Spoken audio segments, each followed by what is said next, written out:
really picking up the piece of paper. And so all these people are doing this, watching all the time. Now, where do they land up? I've told this story millions of times, really. Excuse me, but it's very important.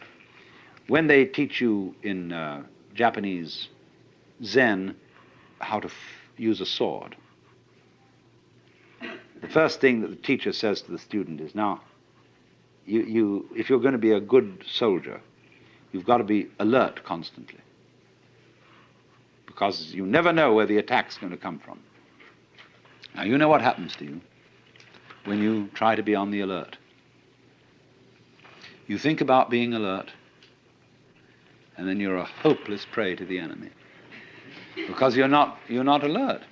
You're thinking about being alert.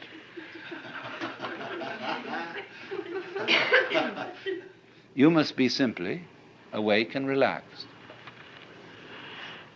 And then all your nerve ends are working, and wherever the attack comes from, you're ready.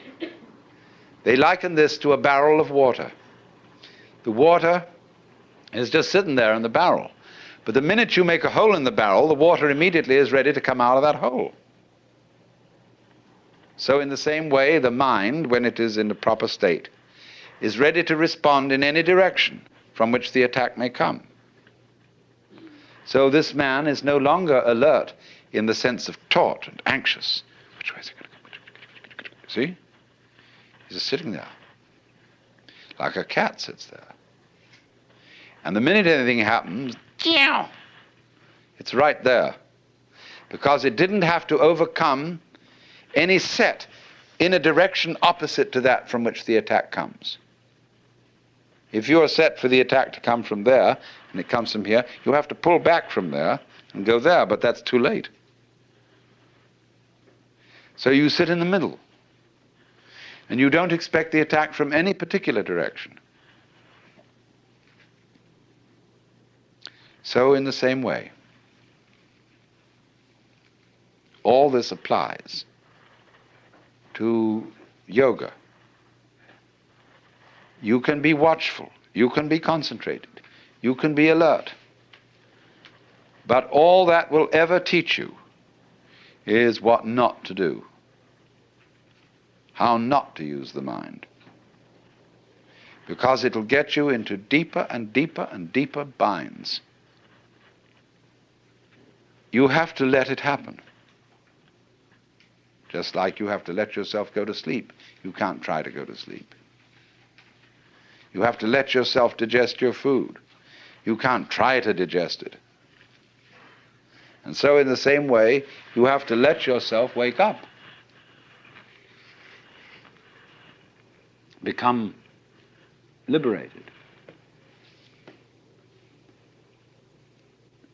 And when you find out, you see, that there isn't any way of forcing it, that for most people is the only way of getting them to stop forcing it. Because they won't believe when you tell them in the first instance, you've got to do this without forcing it. They'll say, well, it won't work, it won't happen, because I'm very unevolved. I'm just an ordinary human being. I'm just poor little me. And if I don't force it, nothing will happen. I have people who think that if they don't struggle and strain, they won't have a bowel movement, or whatever it is. They think they've got to do that work in order to make it happen. In other words, all that is based on lack of faith, not trusting life. And to get people to trust life who don't trust it, you have to trick them. They won't jump into the water, so you have to throw them in. And if they are very unwilling to be thrown in, they're going to take diving lessons, you see, in which they're going to go all through, they're going to read books about diving, they're going to do all the preliminary exercises for diving, and they're going to stand on the edge of the diving board and inquire whether there's the right posture until somebody comes up beside and kicks them in the butt. and they're in the water. And it's also with this. It really is. So, now the most amazing gamesmanship goes on in the whole domain of yoga and spiritual practice. You would be astounded. So, I mean, one of the games in all this is to find a little flaw in you, see? Everybody has a place where they can be jiggled a bit. Something they're a bit ashamed of, and so they think, does this person really know my secret? He's not saying anything because he's polite, but does he really see through me and know that somewhere are the awful awfuls and that I'm a little bit upsettable? This is all part of religious competition. If you go to the Roman Catholics and you've studied, you've been psychoanalyzed, you see, they'll say, well, that's fine, but of course it's not nearly enough. I mean, that's all very well so far as it goes, but, or if you're a Roman Catholic and you go to a Buddhist outfit that's on a missionary basis, they'll say, yes, of course, through your Catholicism, you've learnt some of the basic virtues, but of course, Catholicism doesn't go anywhere near the heart of things. It doesn't have an elaborate system of meditation like we have. Then you go over to the Hindu school and they say, yes, the Buddhists go to a certain point. They do attain a very, very high stage of realization, but there is nevertheless something higher than that, which they don't quite get. And you'll find this all round the world. Everybody claiming to have that little special extra essence which the others don't have. Now, why are they doing that? Are they all frauds? Are they all out to get you into their society? Sometimes, yes. But sometimes they're trying to see whether you fall for this, testing you out. This is upaya, skillful method. And if you become falling for that little extra special thing that's just supposed to be around the corner, no? Then they've got you. Or rather, you've got yourself in a mix. And you have to work at that and work at that and work at that until you find out that you were being made a monkey of. But you were being made a monkey of because you could be made a monkey of. You hadn't really arrived where you are. You didn't have the nerve to be you. That is to say, to be the self. And so you had always to feel that there was something beyond that, the stage higher. See? So that's why, for example, Masonry is such a success. It has 33 degrees. And you know, you can go up that ladder and get higher and higher status. The more degrees, the merrier. There have been things that have invented hundreds of degrees, and they're an immense success. Because you can postpone it longer and longer, like Achilles overtaking the tortoise. He doesn't overtake it in the problem because we keep dividing and dividing the space between Achilles and the tortoise as he approaches the tortoise. What delays Achilles overtaking the tortoise is not Achilles, but our calculations about how he approaches it. We make the calculations more and more complicated as he gets nearer and nearer to the tortoise. It's only the calculations that put it off. Achilles, in fact, runs right by. So in the same way, you can calculate yourself out of liberation. You can put it off indefinitely by inventing new degrees and new stages. But actually, when you get it, you don't get it. You suddenly see it. It happens instantly. It happens instantly whether you put in 30 years practice or whether you put in 3 minutes. It's the same. Suddenly it dawns on you that that's the way things are. Tattvamasi.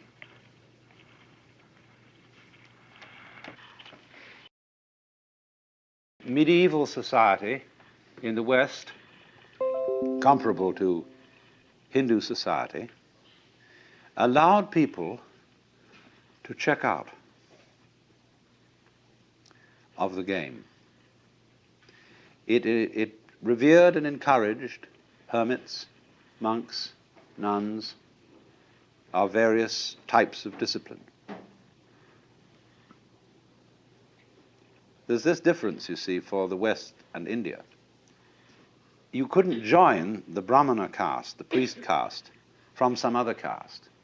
But in the European caste system, by becoming a priest or a cleric of any kind, you see, a cleric means simply a literate person. You could familiarize with any other caste once you're in that one.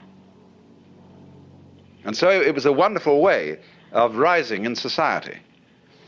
You could, from being a serf, go to being a priest, to being an archbishop, and consort with the nobility.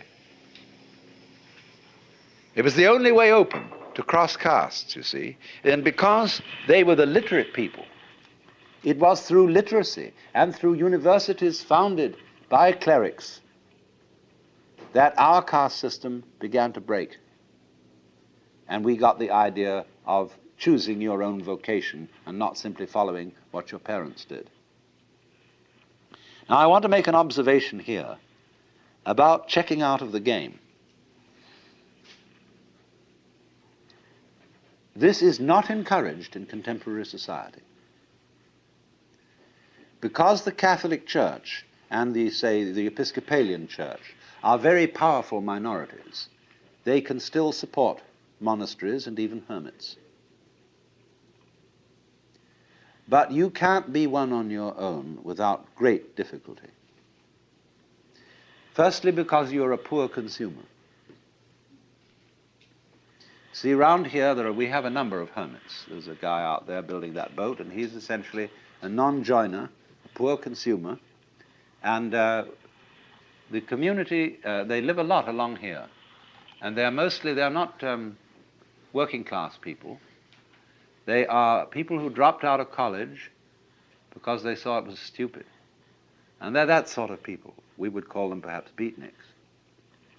But you see, the city doesn't like it because they aren't owning the right sort of cars, and therefore the local car salesman isn't doing business through them. They don't have lawns, and so nobody can sell them lawnmowers.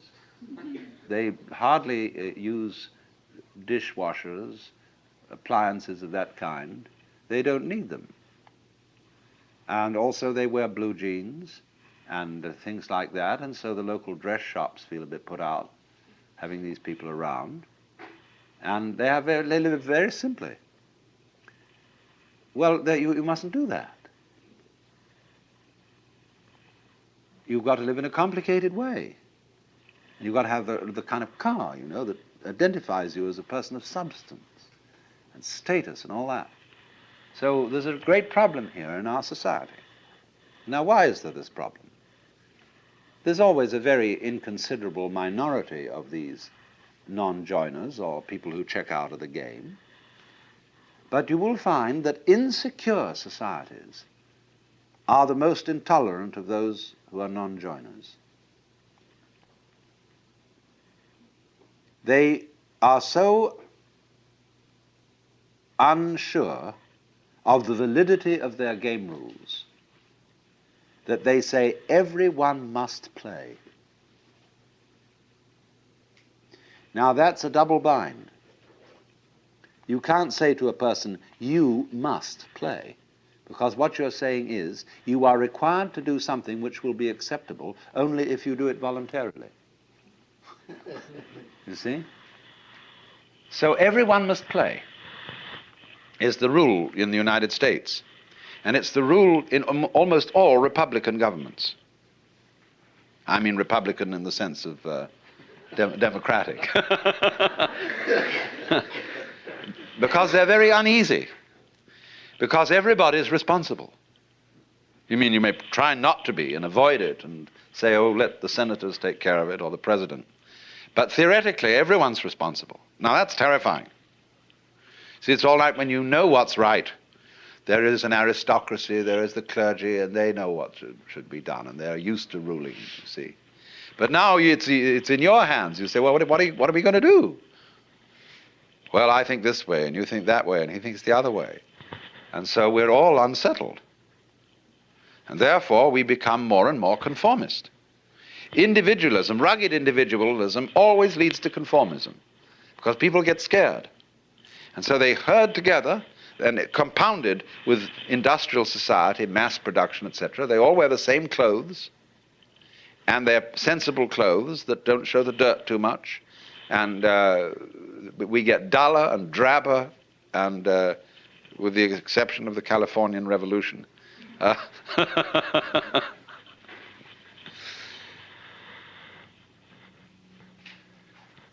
So the reason for this is, in a way, that democracy as we have tried it started out on the wrong foot. You see, in the scriptures, the Christian scriptures, it says everybody is equal in the sight of God. Now that's a mystical utterance. That means that from the standpoint of God, all people are divine and are playing their true function. And that is something that is true on a certain plane of consciousness. But come down a step and try to apply the mystical insight in the practical affairs of everyday life, and what do you get? You get a parody of mysticism. You get the idea not that everybody is equal in the sight of God, but that all people are equally inferior. And that's why all bureaucracies are rude, why the police are rude, and why you are made to wait in lines and are obstreperous income tax individuals and all that sort of person. Because everybody's a crook. Everybody's equally inferior. See, that becomes the parody of democracy. And that kind of society, watch out for it. It turns in a quick click into fascism because of its terror of the outsider. Now, a free and easy society loves outsiders. In fact, it's a little bad for the outsider's integrity, because he becomes a holy man, see? And people make salams and give him food and all that. They really take care of the outsider, because they know that man is doing for us what we haven't got the guts to do. That outsider who lives up there in the mountain is at the highest peak of human evolution. His consciousness is one with the divine. And great, just there is someone like that around. It makes you feel a little better. He has realized, he knows what it's all about. And so we need a number of those people. Even though they don't join our game, they tell us, you see, what you're doing is only a game. It's okay, I'm not going to condemn you, but it is only a game, and we up on that mountaintop are watching you. We love you, we have compassion for you, and but excuse please, we aren't going to join. So that gives the community great strength, because it tells the government in no uncertain terms that there's something more than government. That's why wise kings kept not only priests but court fools. The court fool is much more effective than the priest, to remind the king that after all he's human. And you know how in Richard II, where the fool is called the antic, the king says, within the hollow crown that rounds the mortal temples of a king keeps death his watch. And there the antic sits, scoffing at his state and grinning at his pomp, allowing him a little time to monarchize, be feared, and kill with looks. And then at last comes death, and with a pin bores through his castle wall, and farewell, king. See, always this reminder of the priest or of the antic to the royalty, to the government. You are going to die. You are mortal. Don't give yourself airs and graces as if you were a god. As king, you are only a representative of God, and there is a force, there are domains way, way beyond yours and way, way higher. But it's very difficult for a Republican government to realize that, because it's insecure. And therefore, in our present world, you cannot abandon nationality without the greatest difficulty. People who try to abandon nationality get constantly deported from one place to another. You must belong to this thing, as Thoreau put it. However far into the forests you may go, men will pursue you and compel you to belong to their desperate company of oddfellows.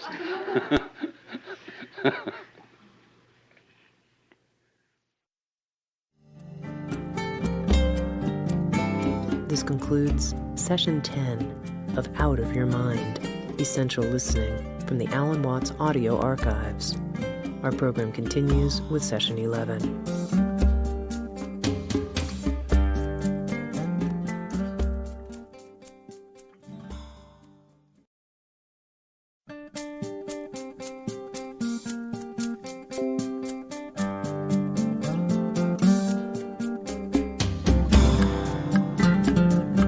Sounds True presents Out of Your Mind, Essential Listening from the Alan Watts Audio Archives. Session 11, The World as Emptiness, with Alan Watts.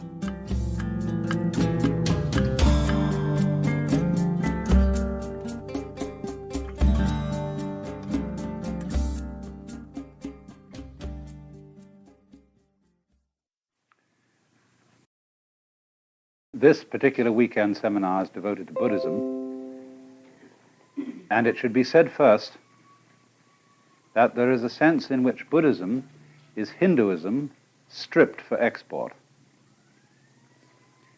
Last week when I discussed Hinduism, I discussed many things to do with the organization of Hindu society, because Hinduism is not merely what we call a religion, it's a whole culture. It's a legal system, it's a social system, it's a system of etiquette, and it includes everything. It includes housing, it includes food, it includes art, because the Hindus and many other ancient peoples do not make, as we do, a division between religion and everything else. Religion is not a department of life. It is something that enters into the whole of it. But you see, when a religion and a culture are inseparable, it's very difficult to export a culture, because it comes into conflict with the established traditions, manners, and customs of other people. So the question arises, what are the essentials of Hinduism that could be exported? And when you answer that, approximately, you'll get Buddhism. As I explained, the essential of Hinduism, the real deep root, isn't any kind of doctrine. It isn't really any special kind of discipline, although, of course, disciplines are involved. The center of Hinduism is an experience called moksha, liberation, in which, through the dissipation of the illusion that each man and each woman is a separate thing in a world consisting of nothing but a collection of separate things, you discover that you are, on one level, an illusion, but on another level, you are what they call the self, the one self, which is all that there is. The universe is the game of the self, which plays hide and seek forever and ever. When it plays hide, it plays it so well, hides so cleverly, that it pretends to be all of us and all things whatsoever, and we don't know it because it's playing hide. But when it plays seek, it enters onto a path of yoga, and through following this path, it wakes up, and the scales fall from one's eyes. Now, in just the same way, the center of Buddhism, the only really important thing about Buddhism is the experience which they call awakening. Buddha is a title and not a proper name. It comes from a Sanskrit root, bud, and that sometimes means to know, but better, waking. And so you get from this root bodhi, that is the state of being awakened, and so Buddha, the awakened one, the awakened person. And so there can, of course, in Buddhist ideas, be very many Buddhas. The person called the Buddha is only one of myriads, because they, like the Hindus, are quite sure that our world is only one among billions, and that Buddhas come and go in all the worlds. But sometimes, you see, there comes into the world what you might call a big Buddha, a very important one. And such a one is said to have been Gautama, the son of a prince living in northern India, in the part of the world we now call Nepal, living shortly after 600 BC. All dates in Indian history are vague, and so I never tried to get you to remember any precise date, like 564, which some people think it was. But just after 600 BC is probably right.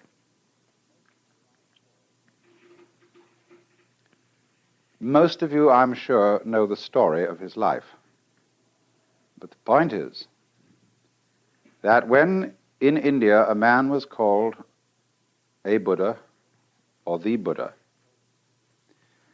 this is a title of a very exalted nature. It is first of all necessary for a Buddha to be human. He can't be any other kind of being.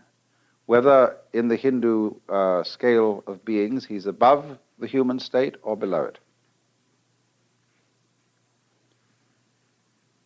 He is superior to all gods because, according to Indian ideas, gods and angels, or angels would probably be a better name for them than gods, all those exalted beings are still in the wheel of becoming, still in the chains of karma, that is action which requires the need for more action to complete it and goes on requiring the need for more action. They are still, according to popular ideas, going round the wheel from life after life after life after life, because they still have the thirst for existence, or to put it in a Hindu way, in them the self is still playing the game of not being itself. But the Buddha's doctrine, based on his own experience of awakening, which occurred after 7 years of attempts to study with the various yogis of the time, all of whom used the method of extreme asceticism, fasting, doing all sorts of exercises, lying on beds of nails, sleeping on broken rocks, any kind of thing to break down egocentricity, to become unselfish, to become detached, to exterminate desire for life. But Buddha found that all that was futile. That was not the way. And one day he broke his ascetic discipline and accepted a bowl of some kind of milk soup from a girl who was looking after cattle. And suddenly, in this tremendous relaxation, he went and sat down under a tree, and the burden lifted. He saw completely that what he had been doing was on the wrong track. You can't make a silk purse out of a sow's ear. And no amount of effort will make a person who believes himself to be an ego be really unselfish. So long as you think and feel that you are a somewhat contained in your bag of skin, and that's all, there is no way whatsoever of your behaving unselfishly. Oh yes, you can imitate unselfishness. You can go through all sorts of highly refined forms of selfishness, but you're still tied to the wheel of becoming by the golden chains of your good deeds, as the obviously bad people are tied to it by the iron chains of their misbehaviors. You know how people are when they get spiritually proud. They belong to some kind of a church group or an occult group and say, we are the ones who have, of course, the right teaching. We're the in-group, we are the elect, and everybody else outside is really off the track. But then comes along someone who one-ups them by saying, well, in our circles we're very tolerant, and we accept all religions and all ways as leading to the one. But what they're doing is they're playing the game called, we are more tolerant than you are. You see, and in this way, the egocentric being is always in his own trap. So Buddha saw that all his yoga exercises and ascetic disciplines had just been ways of trying to get himself out of the trap in order to save his own skin, in order to find peace for himself. And he realized that that is an impossible thing to do because the motivation ruins the project. He found out then, you see, that there was no trap to get out of except himself. Trap and trapped are one. And when you understand that, there isn't any trap left. I'm going to explain that, of course, more carefully. So, as a result of this experience, he formulated what he calls the Dharma. That is the Sanskrit word for method. You will get a certain confusion when you read books on Buddhism because they switch between Sanskrit and Pali words. The earliest Buddhist scriptures that we know of are written in the Pali language, and Pali is a softened form of Sanskrit. So that, for example, whereas the doctrine of the Buddha is called in Sanskrit the Dharma, but in Pali, and in many books of Buddhism, you'll find the Buddha's doctrine described as the Dhamma. And so in the same way, karma in Sanskrit becomes in Pali kamma. Buddha remains the same.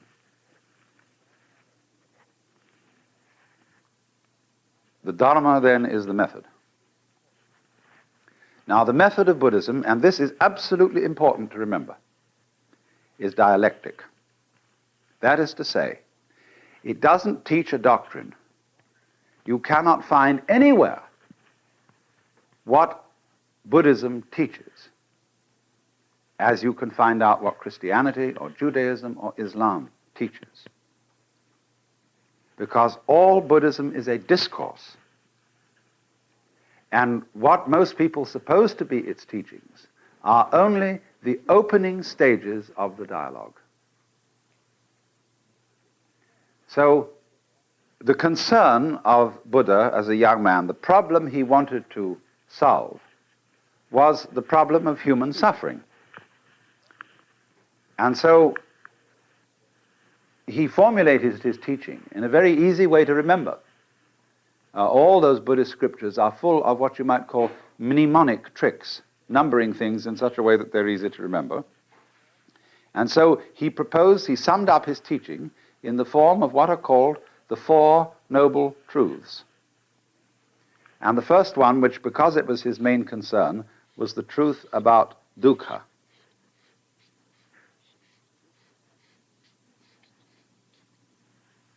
Dukkha, suffering, pain, frustration, chronic dis-ease.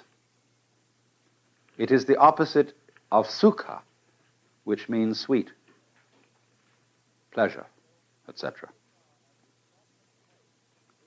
So, insofar as the problem posed in Buddhism is dukkha, I don't want to suffer, and I want to find someone or something that can cure me of suffering.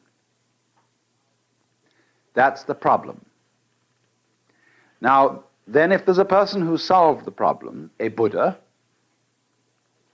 people come to him and say, Master, how do we get out of this problem?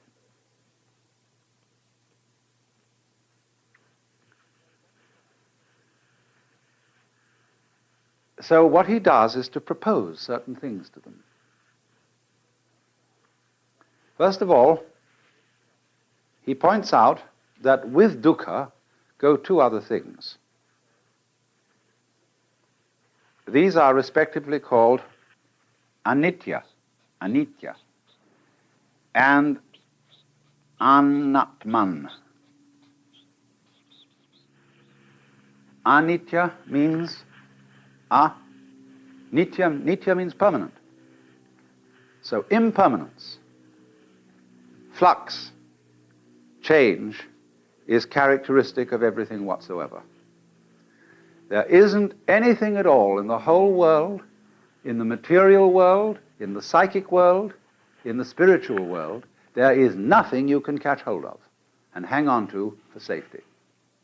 Nothing. Not only is there nothing you can hang on to, but by the teaching of anatman, there is no you to hang on to it. In other words, all clinging to life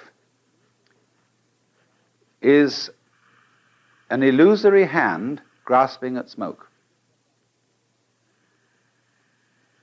If you can get that into your head and see that that is so, nobody needs to tell you that you ought not to grasp,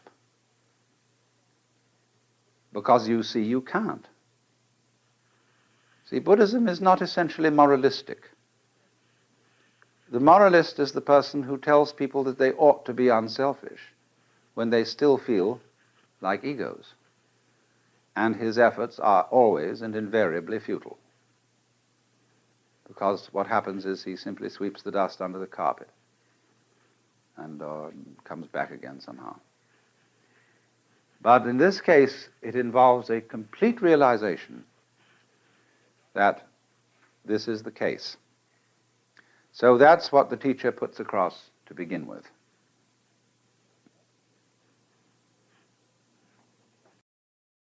The next thing that comes up, the second of the Noble Truths, is about the cause of suffering. And this in Sanskrit is called Trishna.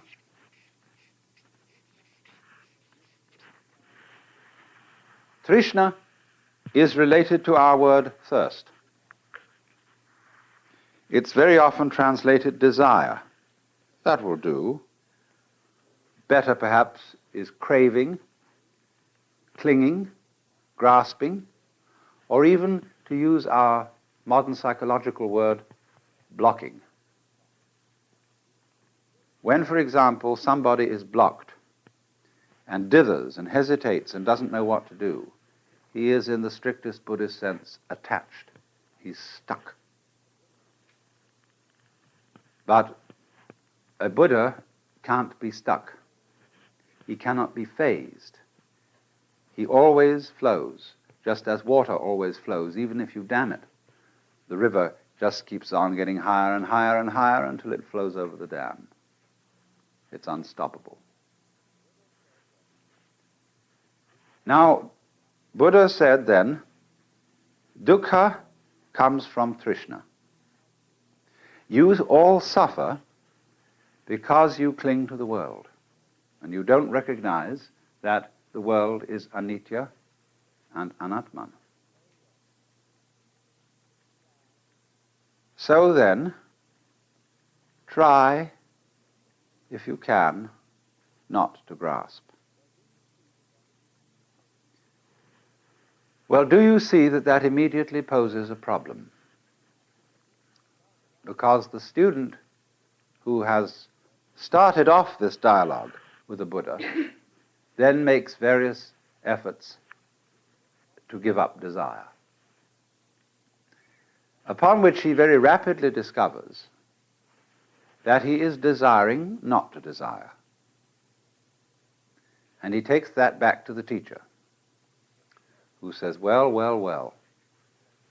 He said, of course, you are desiring not to desire, and that's, of course, excessive. All I want you to do is to give up desiring as much as you can. Don't want to go beyond the point of which you're capable. And for this reason, Buddhism is called the middle way. Not only is it the middle way between the extremes of ascetic discipline and pleasure-seeking, but it's also the middle way in a very subtle sense. Yes, don't desire to give up more desire than you can. And if you find that a problem, don't desire to be successful in giving up more desire than you can. You see what's happening? At every time he's returned to the middle way, he is moved out of an extreme situation. Now then, we'll go on. We'll cut out what happens in the pursuit of that method until a little later. The next truth in the list is concerned with the nature of release from dukkha. And so number 3 is nirvana. Nirvana is the goal of Buddhism. It's the state of liberation corresponding to what the Hindus call moksha. The word means blow out. And it comes from the root nivritti. Now, some people think that what it means is blowing out the flame of desire. I don't believe this. I believe that it means breathe out rather than blow out. Because if you try to hold your breath, and in Indian thought, prana, breath, is the life principle. If you try to hold on to life, you lose it. You can't hold your breath and stay alive. It becomes extremely uncomfortable to hold on to your breath. And so in exactly the same way, it becomes extremely uncomfortable to spend all your time holding on to life. What the devil is the point of surviving, going on living, when it's a drag? But you see, that's what people do. They spend enormous efforts on maintaining a certain standard of living, which is a great deal of trouble. You know, you get a nice house in the suburbs, and the first thing you do is you plant a lawn. You've got to get out and mow the damn thing all the time.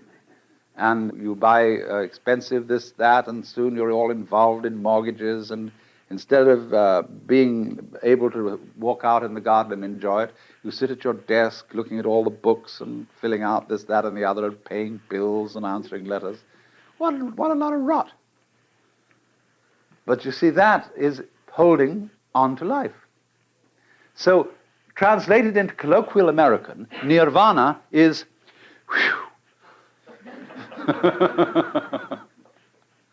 because if you let your breath go, it'll come back. So, nirvana is not annihilation. It's not disappearance into a sort of undifferentiated void. Nirvana is the state of being let go. It is a state of consciousness and a state of, you might call it, being here and now in this life. We now come to the most complicated of all. Number 4, marga. Marga in Sanskrit means path. And the Buddha taught an 8-fold path for the realization of nirvana. This always reminds me of a story about Dr. Suzuki, who is a very, very great Buddhist scholar. And many years ago, he was giving a fundamental lecture on Buddhism at the University of Hawaii. And he'd been going through these 4 truths, and he said, fourth noble truth is called a noble eightfold path. First step of noble eightfold path called shoken. Shoken, Japanese, mean right view. Or Buddhism fundamentally is right view, right way of viewing this world. Second step of Noble Eightfold Path is, I forget second step. You look it up in the book.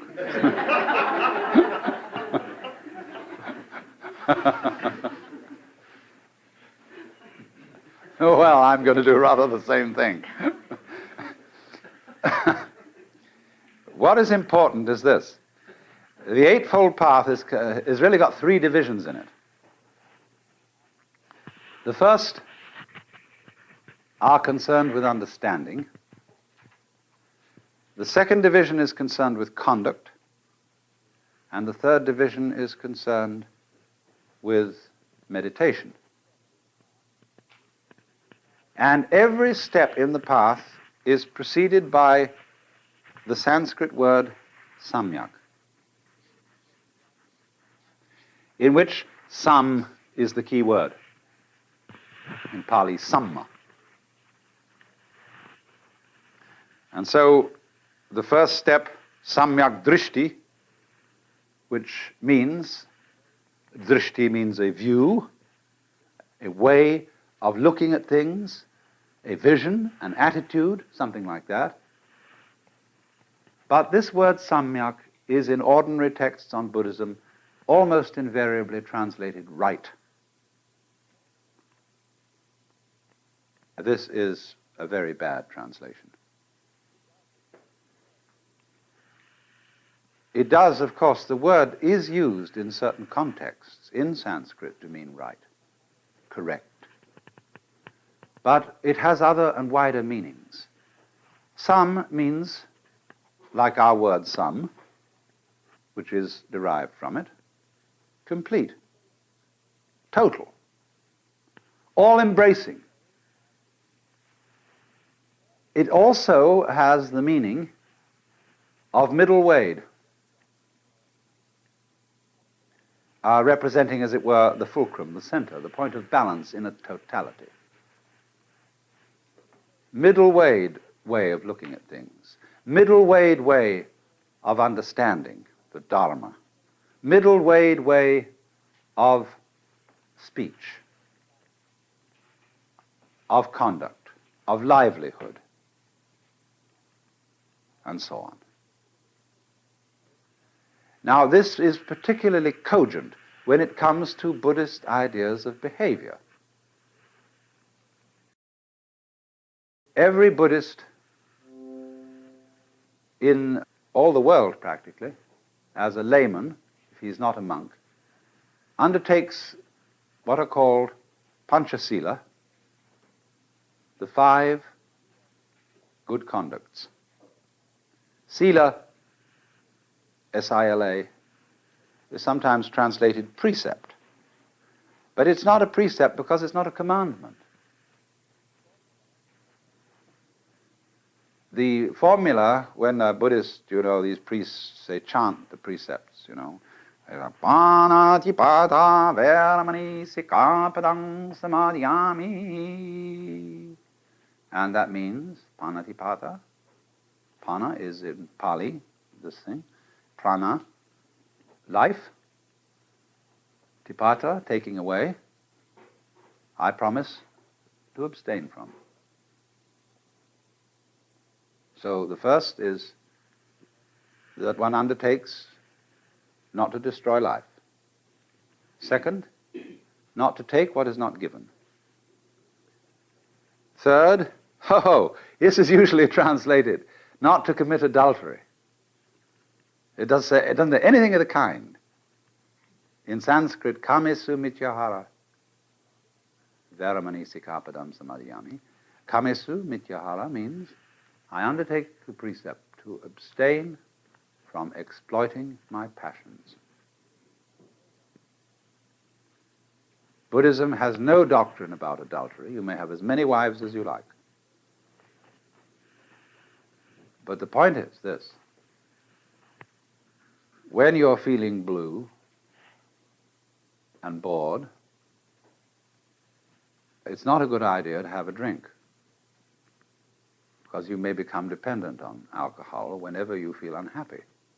So in the same way, when you're feeling blue and bored, it's not a good idea to say, let's go out and get some chicks and have some sex fun. That's exploiting the passions. But it's not exploiting the passions, you see.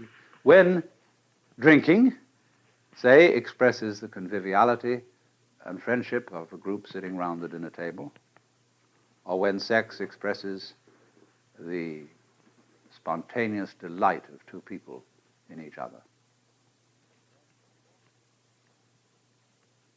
Then the 4th precept, musavada,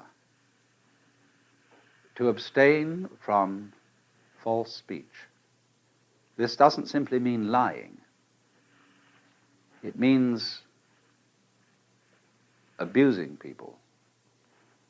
It means using speech in a phony way, like saying, all niggers are thus and so, or the attitude of America to this situation is thus and thus. You see, that's phony kind of talking. Anybody who studies general semantics will be helped in avoiding musavada, false speech. The final precept is a very complicated one, and nobody's quite sure exactly what it means. It mentions 3 kinds of drugs and drinks: sura, merya, majja, pamadatthana. We don't know what they are. But at any rate, it's generally classed that narcotics and liquors. Now, there are 2 ways of translating this precept. One says to abstain from narcotics and liquors. The other liberal translation, favored by the great scholar Dr. Malalasekara, is I abstain from being intoxicated by these things. So if you drink and don't get intoxicated, it's okay. You see? You don't have to be a teetotaler to be a Buddhist. This is especially true in Japan and China. My goodness, how they throw it down. Once a scholarly Chinese said to me, before you start meditating, just have a couple of martinis, because it increases your progress by about 6 months.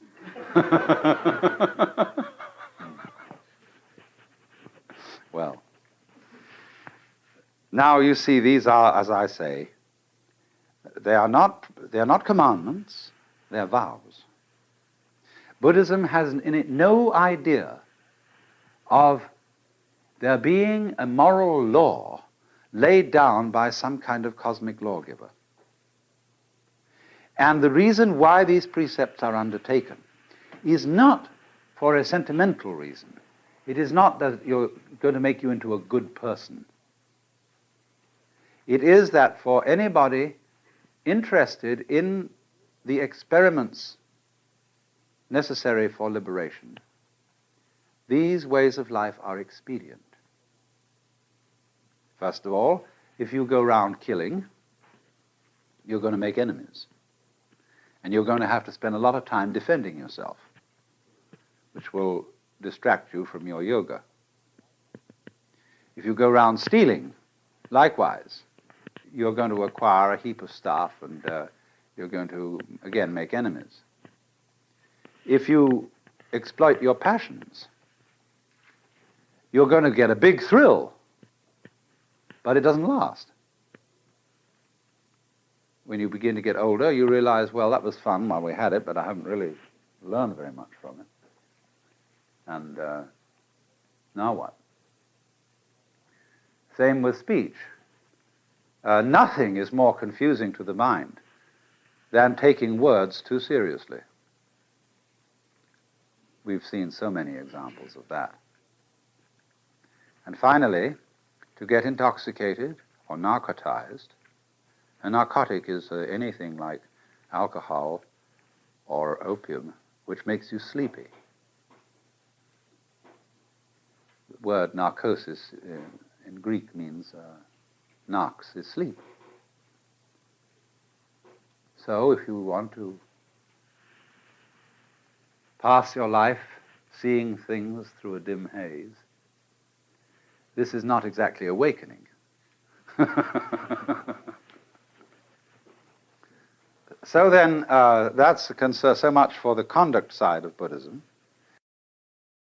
We come then to the final parts of the Eightfold Path. There are two concluding steps, which are called, well, I explained the word samadhi, but I'll write it here again, smriti, samyak smriti, and samyak samadhi. Smriti means recollection, memory, present-mindedness. It seems rather funny that the same word can mean recollection or memory and present-mindedness.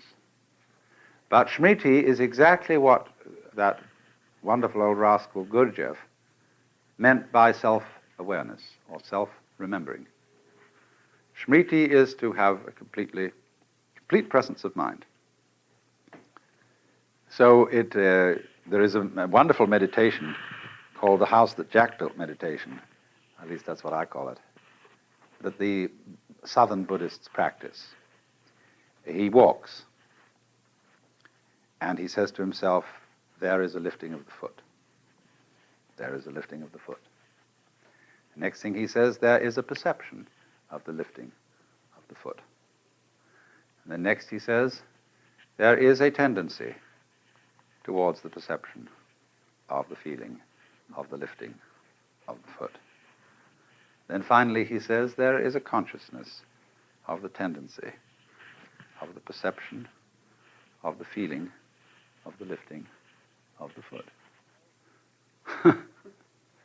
And so, with everything that he does, he knows that he does it. He is self-aware.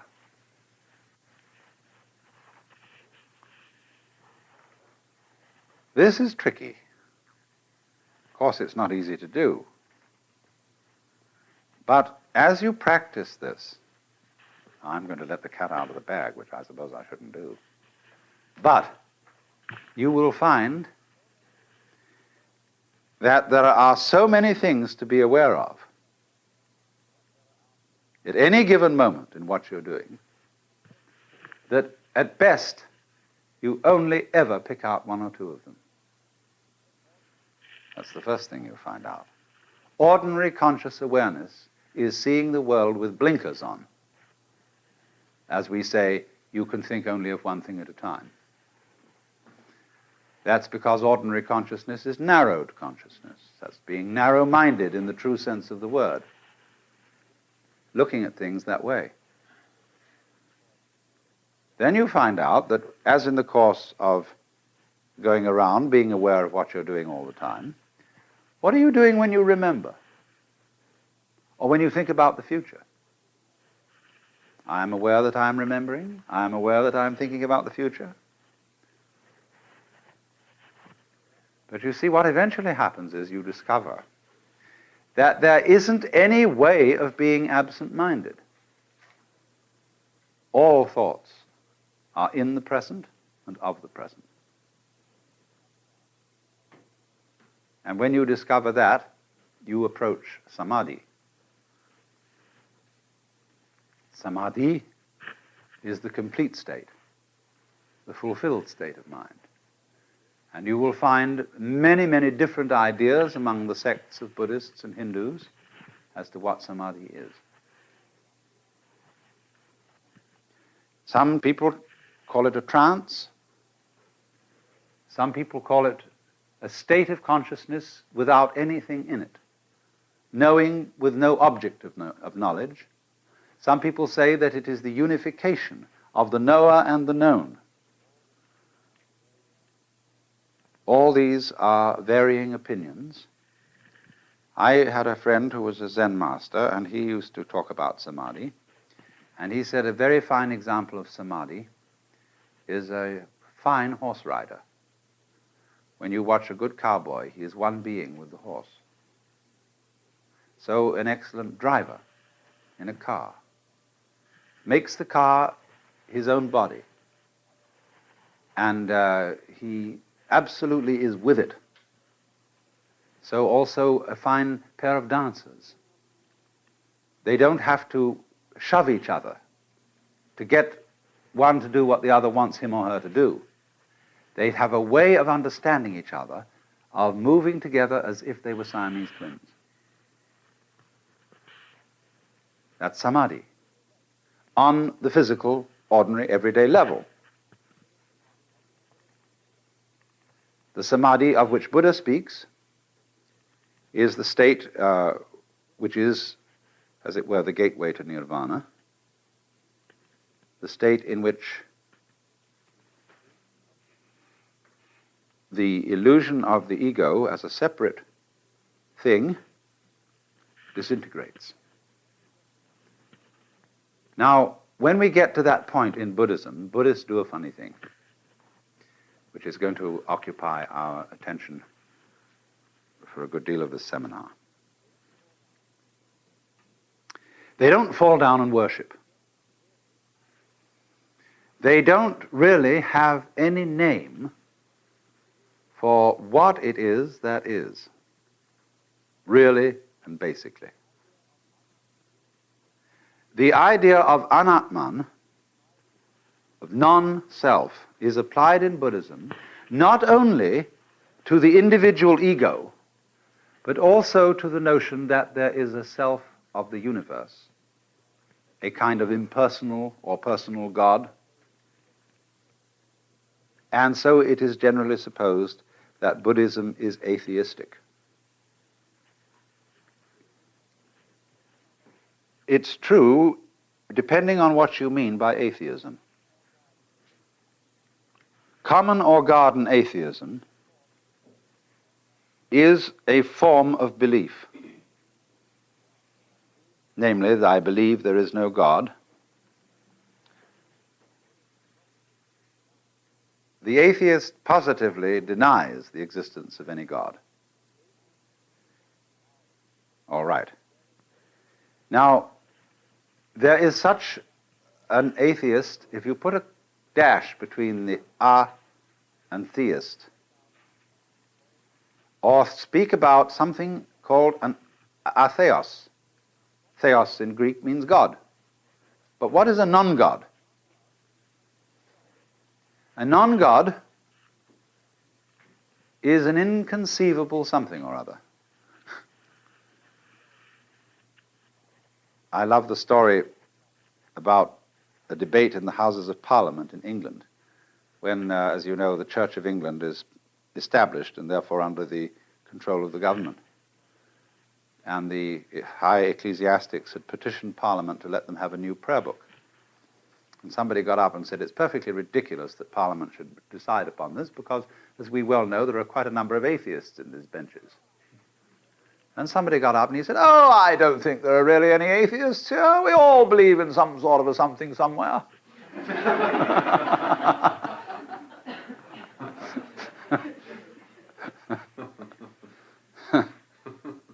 Now, again, of course, it isn't that some Buddhism believes in some sort of a something somewhere, and that is to say, in vagueness. Here is the point. If you believe, if you have certain propositions that you want to assert about the ultimate reality, or what Paul Tillich calls the ultimate ground of being, you're talking nonsense. Because you can't say something specific about everything. You see, supposing you wanted to say God has a shape. But if God is all that there is, then God doesn't have any outside, so he can't have a shape. You have to have an outside and space outside it to have a shape. So that's why the Hebrews, too, are against people making images of God. But nonetheless, Jews and Christians persistently make images of God, not necessarily in pictures and statues, but they make images in their minds. And those are much more insidious images. Buddhism is not saying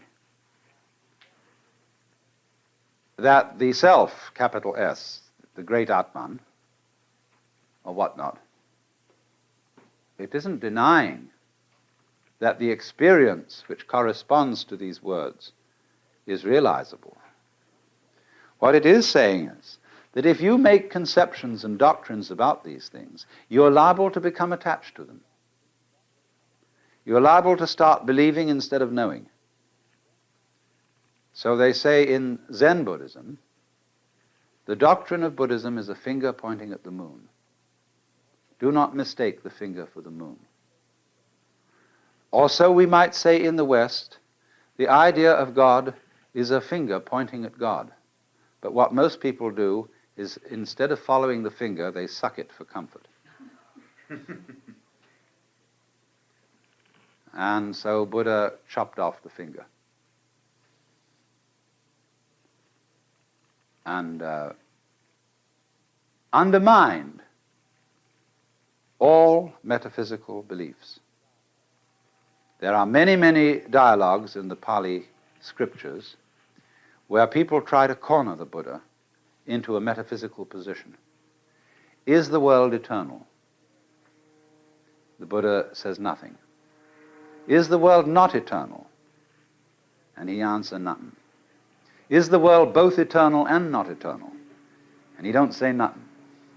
Is the world neither eternal nor not eternal? And still he don't say nothing. He maintains what is called the noble silence, sometimes later called the thunderous silence. Because this silence, this metaphysical silence, is not a void. It is very powerful. The silence is the open window through which you can see, not concepts, not ideas, not beliefs, but the very goods. But if you say what it is that you see, you erect an image and an idol, and you misdirect people. It's better to destroy people's beliefs than to give them beliefs. I know it hurts, but it is the way. That is what cracks the eggshell and lets out the chick. Of course, if you want to stay in the eggshell, you can, but you'll get addled.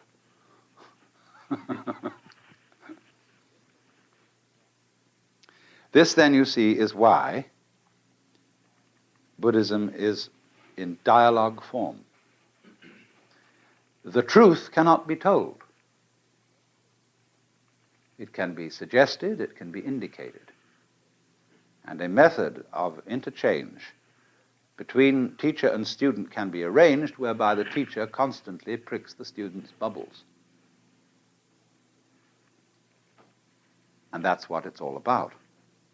And because that's the way it is, we find that in the course of history, Buddhism keeps changing. It develops, it grows. As people make all these explorations that the original Buddha suggested, they find out all kinds of new things. They explore the mind. They find out all the tricks of the mind. They find out ever so many things. And they begin to teach these things, talk about them. And some people in modern Asia, influenced by Protestantism, say, let's go back to the simple original teachings of the Buddha. Like people say, let's get back to the simple teachings of Jesus. Well, the simple teachings of Jesus are as lost can get. Nobody can read the New Testament with a clean mind today. Because whenever you look at the Bible, don't you hear some preacher's voice in your childhood reading those words? Hasn't your culture taught you to interpret these words in certain ways? You can't get back. And nobody can get back to Buddha. You can only go on to Buddha. So that's why in Zen they just burn the books up. I mean occasionally. Because to burn up books, you've got to have some books to burn up. But when, you can say that the teaching of the founder is the thing. This is terrible. It's like the oak suddenly saying one day, hey, we oughtn't to have all these leaves around here. We ought to be just that simple little acorn.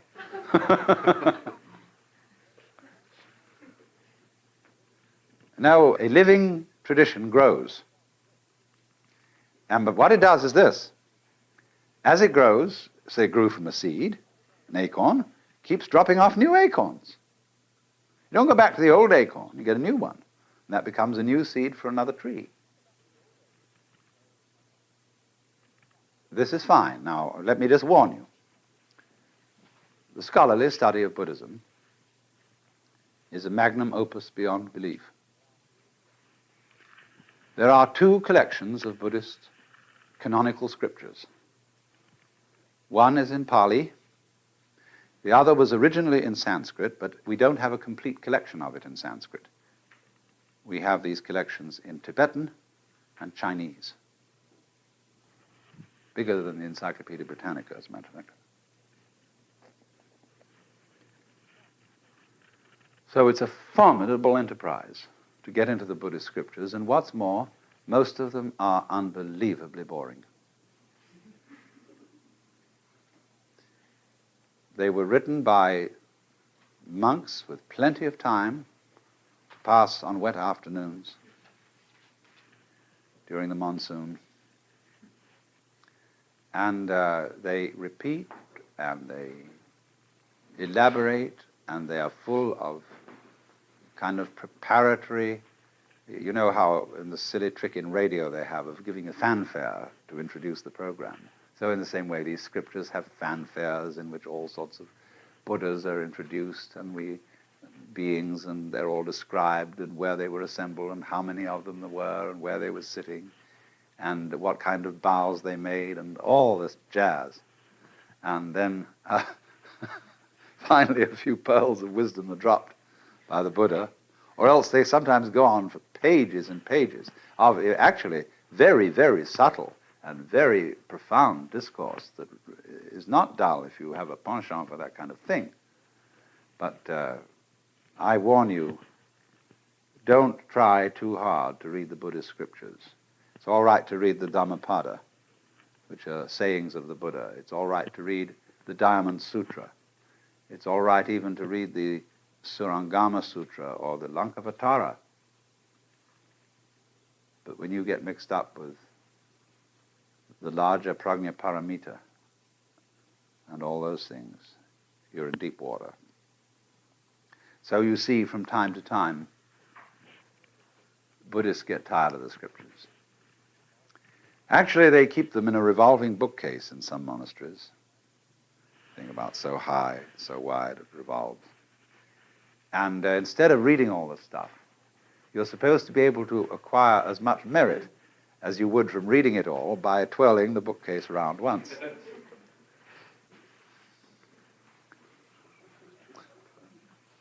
In Zen monasteries, they have an annual ceremony for reading the scriptures, but they are printed like an accordion. In other words, the pages are connected to each other zigzag, and then they have board on the back and the front, so that you can pick one up and go whirr, like that, you know, like a slinky moves. And so each monk is assigned a pile of the volumes. This happens once a year. And they all chant sections of the scripture, but very often each monk chants a different one. And while they're doing this, they pick up a volume and go whirr, click, and put it down on the other side. Pick up the next one, whirr, click. And this is the annual reading of the scriptures. There's a wonderful picture of this being done in Suzuki's book, The Training of the Zen Buddhist Monk. So you see, Buddhists are funny about scriptures. They don't treat them the way Christians treat the Bible. They respect them. They occasionally read them. But they feel that the written word, is purely incidental. It is not the point. And indeed, it can be a very serious obstacle. Zhuangzi, a Taoist sage, once said, just as a dog is not considered a good dog just for being a good barker, a man is not considered a good man just for being a good talker. So we have to watch out for the traps of words.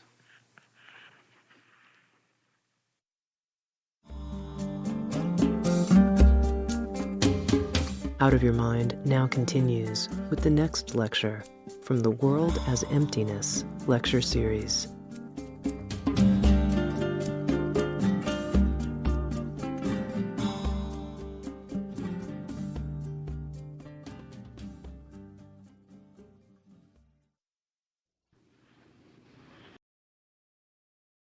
You must understand, as one of the fundamental points of Buddhism, the idea of the world as being in flux. I gave you the Sanskrit word anitya as one of the characteristics of being, emphasized by the Buddha along with anatman, the unreality of a permanent self, and dukkha, the sense of frustration. Dukkha really arises from a person's failure to accept the other two characteristics, lack of permanent self and change. You see, in Buddhism, the feeling that we have of an enduring organism, I meet you today and I see you, and then tomorrow I meet you again and you look pretty much as you looked yesterday, and so I consider that you're the same person. But you aren't. Not really. When I watch a whirlpool in a stream, here's the stream flowing along, and there's always a whirlpool, like the one at Niagara. But that whirlpool never really holds any water. The water is all the time rushing through it. In the same way, a university, the University of California, what is it? The students change at least every 4 years. The faculty changes at a somewhat slower rate. The building changes. They knock them down and put up new ones. The administration changes. So what is the University of California? It's a pattern, a doing of a particular kind. And so in just precisely that way, every one of us is a whirlpool in the tide of existence.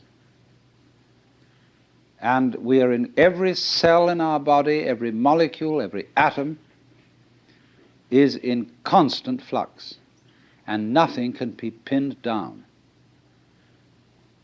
You know, you can put bands on pigeons or migrating birds and identify them and follow them and find out where they go. But you can't tag atoms, much less electrons. They have a curious way of appearing and disappearing. And one of the great puzzles is, in physics, what are electrons doing when we're not looking at them? Because our observation of them has to modify their behavior. We can't see an electron without putting it in an experimental situation where our examination of it in some way changes it. What we would like to know is what it's doing when we're not looking at it. Does the light in the refrigerator really go off when we close the door? But this is fundamental, you see, to Buddhistic philosophy. The philosophy of change. From one point of view, change is just too bad. Everything flows away. And there's a kind of sadness in that, a kind of nostalgia, and there may be even a rage. Go not gently into that good night, but rage, rage at the dying of the light. But there's something curious. There can be a very fundamental change in one's attitude to the question of the world as fading. On the one hand, resentment, and on the other, delight. If you resist change, of course you must to some extent. When you meet another person, you don't want to be thoroughly rejected, but you love to feel a little resistance. Don't you? You know, you have a beautiful girl and you touch her. You don't want her to go blah. But so round, so firm, so fully packed. A little bit of resistance, you see, is great. So there must always be resistance in change, otherwise there couldn't be even change. There'd just be the world would go, and that'd be the end of it. But because there's always some resistance to change, there is a wonderful manifestation of form. There is a dance of life. But the human mind, as distinct from most animal minds, is terribly aware of time. And so we think a great deal about the future, and we know that every visible form is going to disappear and be replaced by so-called others. Are these others, or are they the same forms returning? Of course, that's a great puzzle. Are next year's leaves that come from a tree going to be the same as this year's leaves? What do you mean by the same? They'll be the same shape, they'll have the same botanical characteristics, but you'll be able to pick up a shriveled leaf from last autumn and say, look at the difference. This is last year's leaf, this is this year's leaf. And in that sense, they're not the same. What happens when any great musician plays a certain piece of music? He plays it today, and then he plays it again tomorrow. Is it the same piece of music, or is it another? In the Pali language, they say, na cha so, na cha anno, which means not the same, and yet not another. So, in this way, the Buddhist is able to speak of reincarnation of beings without having to believe in some kind of soul entity that is reincarnated, some kind of Atman, some kind of fixed self, ego principle, soul principle that moves from one life to another. And this is as true in our lives as they go on now from moment to moment as it would be true of our lives as they appear and reappear again over millions of years. It doesn't make the slightest difference, except that there are long intervals and short intervals, high vibrations and low vibrations. When you hear a high sound, high note in the musical scale, you can't see any holes in it. It's going too fast. And it sounds completely continuous. But when you get the lowest audible notes that one can hear on an organ, you feel the shaking. You feel the vibration. You hear that music going dun dun dun dun dun dun dun dun dun dun dun on and off. So in the same way, as we live now from day to day, we experience ourselves living at a high rate of vibration, and we appear to be continuous, although there is the rhythm of waking and sleeping. But the rhythm that runs from generation to generation and from life to life is much slower, and so we notice the gaps. We don't notice the gaps when the rhythm is fast. So we are living, as it were, on many, many levels of rhythm.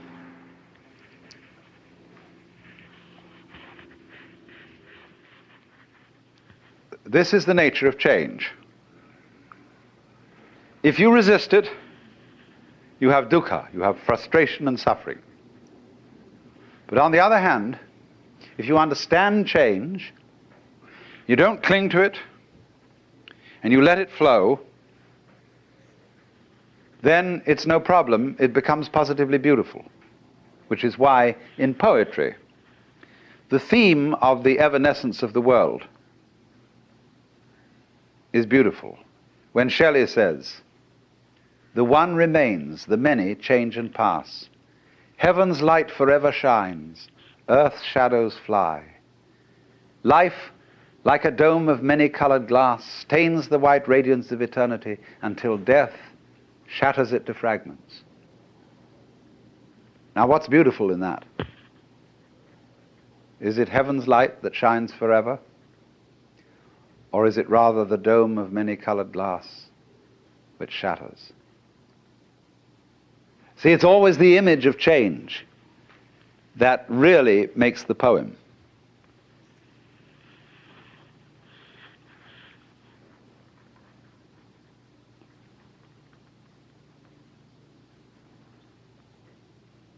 Tomorrow and tomorrow and tomorrow creeps on life's petty pace from day to day.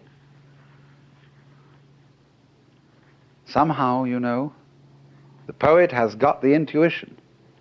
The fact that things are always running out, that things are always disappearing, has some hidden marvel in it. The Japanese have a word, yugen, Y-U-G-E-N, which has no English equivalent whatsoever. And yugen is, in a way,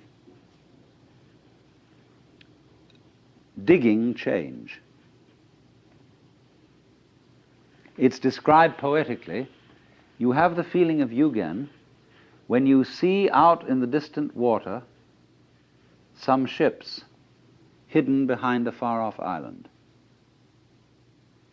You have the feeling of yugen when you watch wild geese suddenly seen and then lost in the clouds. You have the feeling of yugen when you look across Mount Tamalpais, and you've never been to the other side, and you see the sky beyond, you don't go over there to look and see what's on the other side. That wouldn't be Yugen. You let the other side be the other side. And it evokes something in your imagination, but you don't attempt to define it, to pin it down. Yugen. So in the same way, the coming and going of things in the world is marvelous. They go. Where do they go? Don't answer, because that would spoil the mystery. They vanish into the mystery. But if you try to pursue them, you've destroyed Yugen.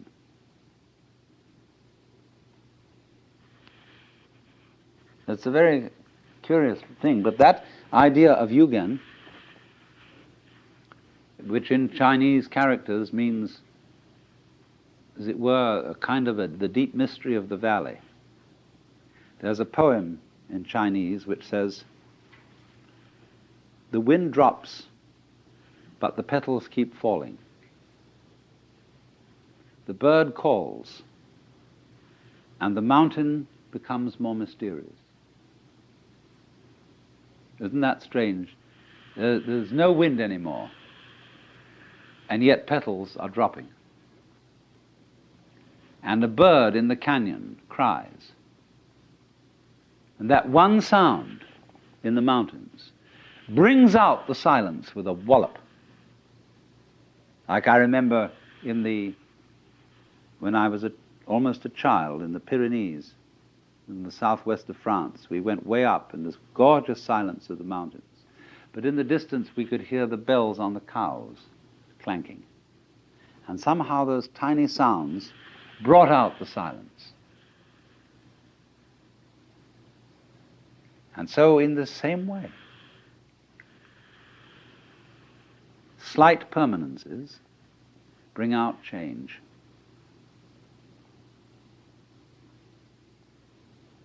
And they give you this very strange sense.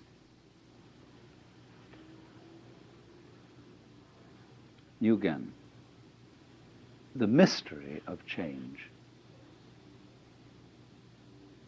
You know, in Eliot's poem, The Four Quartets, where he says, the dark, dark, dark, they all go into the dark. Distinguished families, members of the book of the director of directors, everybody, they all go into the dark.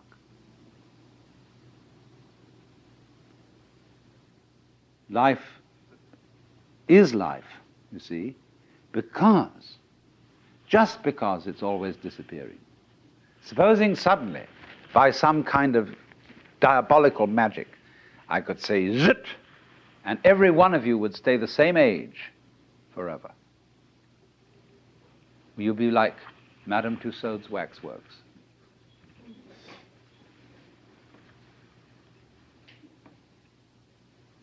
You would be awful. In 1,000 years from now, what beautiful hags you would be.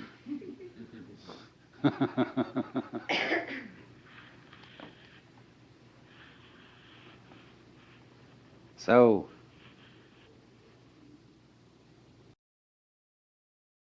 the trouble is that we have one-sided minds. And we notice the wave of life when it is at its peak or crest. We don't notice it when it's at the trough, not in the ordinary way. It's the peaks that count. Take a buzzsaw. What seems important to us is the tips of the teeth. They seem to do the cutting, not the valleys between the teeth.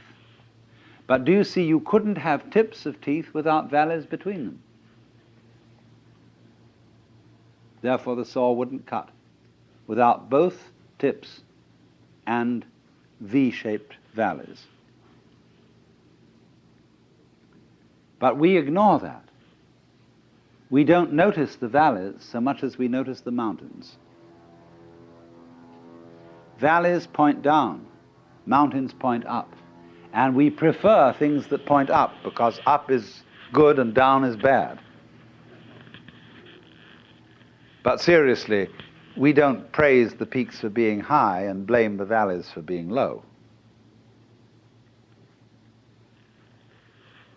But it is so, you see, that we ignore the valley aspect of things. And so all wisdom begins by emphasizing the valley aspect as distinct from the peak aspect. We pay plenty of attention to the peak aspect. That's what captures our attention. But we somehow screen out the valley aspect.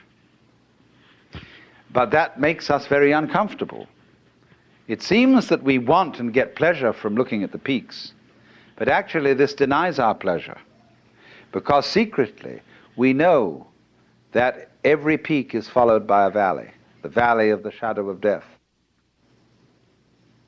And we are always afraid, because we are not used to looking at valleys, because we are not used to living with them.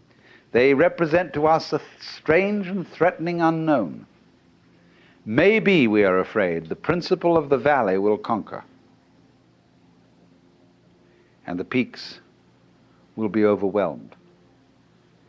Maybe death is stronger than life, because life always seems to require an effort. Death is something into which you slide effortlessly. Maybe nothing will overcome something in the end. Wouldn't that be awful? And so we resist change, ignorant of the fact that change is life, and that nothing is invariably the obverse face of something. Most people are afraid of space. They ignore it, and they think space is nothing. Space and solid are two ways of talking about the same thing. Space, solid. You don't find space without solid, you don't find solids without space. If I say there's a universe in which there isn't anything but space, you almost say space between what? Space is relationship. And it always goes together with solid, like back goes with front. But the divisive mind ignores space. And it thinks that it's the solids that do the whole job, that they're the only thing that's real. That is, to put it in other words, conscious attention ignores intervals because it thinks they're unimportant. Let's consider music. When you hear music, what you really hear when you hear melody is the interval between one tone and another. The steps, as it were, on the scale. It's the interval that is the important thing. So in the same way, in the intervals between this year's leaves, last year's leaves, this generation of people and that generation, the interval is in some ways just as important. This seminar is about a very sticky problem. The problem to which the Buddha primarily addressed himself, which is that of agony, suffering. But before we get into that, we have to be clear about certain basics. And these basics have to do not so much with concepts and ideas as they do with a state of mind. You could call it also a state of feeling, a state of sensation, a state of consciousness. And we need to understand that, even be in that, before we can really go very far.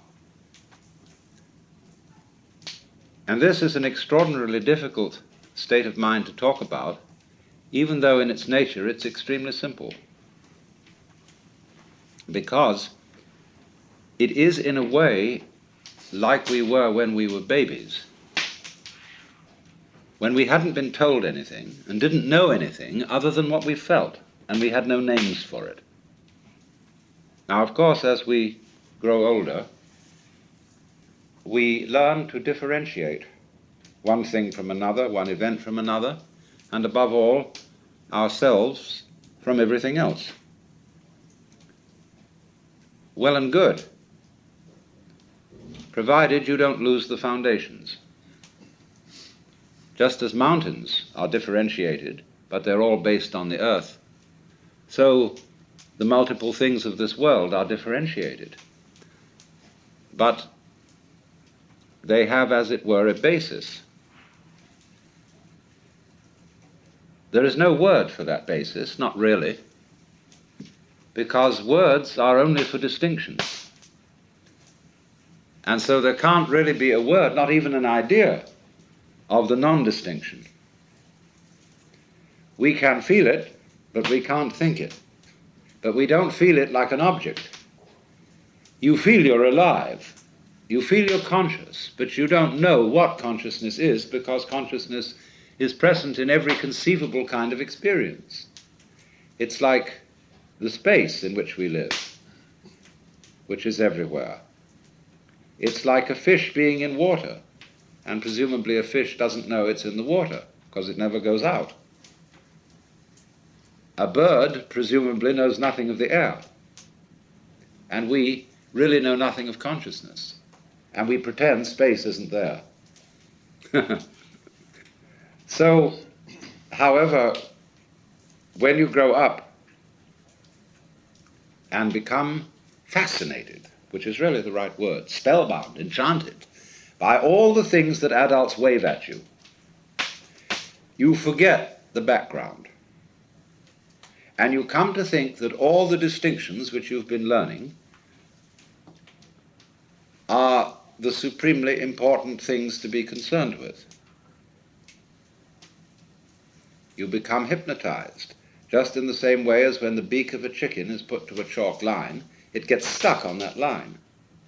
And so when we are told to pay attention to what matters, we get stuck with it, and that's what in Buddhism is called attachment. Attachment doesn't mean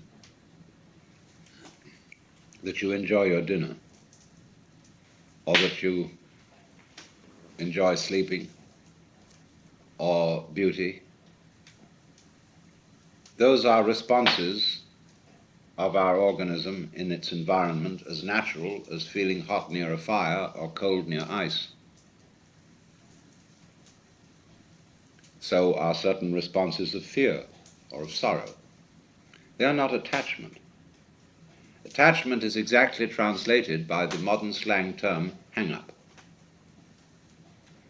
It's a kind of stickiness, or what in psychology would be called blocking, when you are in a state of wobbly hesitation, not knowing how to flow on. That's attachment, what is meant by the Sanskrit word klesha. So when the chicken has its beak put to the chalk line, it's got a hang-up. It's stuck on that line. And so in the same way, we get a hang-up on all the various things that we're told as we grow up by our parents, our aunts and uncles, our teachers, and above all, by our peer group. And the first thing that everybody wants to tell us is the difference between ourselves and the rest of the world, and between those actions which are voluntary and those which are involuntary, what we do on the one hand and what happens to us on the other. And this is, of course, immensely confusing to a small child, because it's told to do all sorts of things that are really supposed to happen, like going to sleep, like having bowel movements, like loving people, like not blushing, stopping being anxious, and all sorts of things like that. So what happens is this. The child is told in sum that we, your parents, elders and betters, command you to do what will please us only if you do it spontaneously. And no wonder everybody's completely confused. We go through life with that burden on us.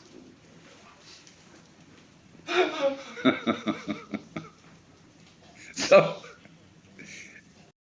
we therefore develop this curious thing. We develop a thing which is called an ego. Now, I've got to be very clear to you what I mean by an ego. An ego is not the same thing as a particular living organism. For my philosophy, the particular living organism, which is inseparable from a particular environment, that is to say, from the universe as centered here and now, is something real.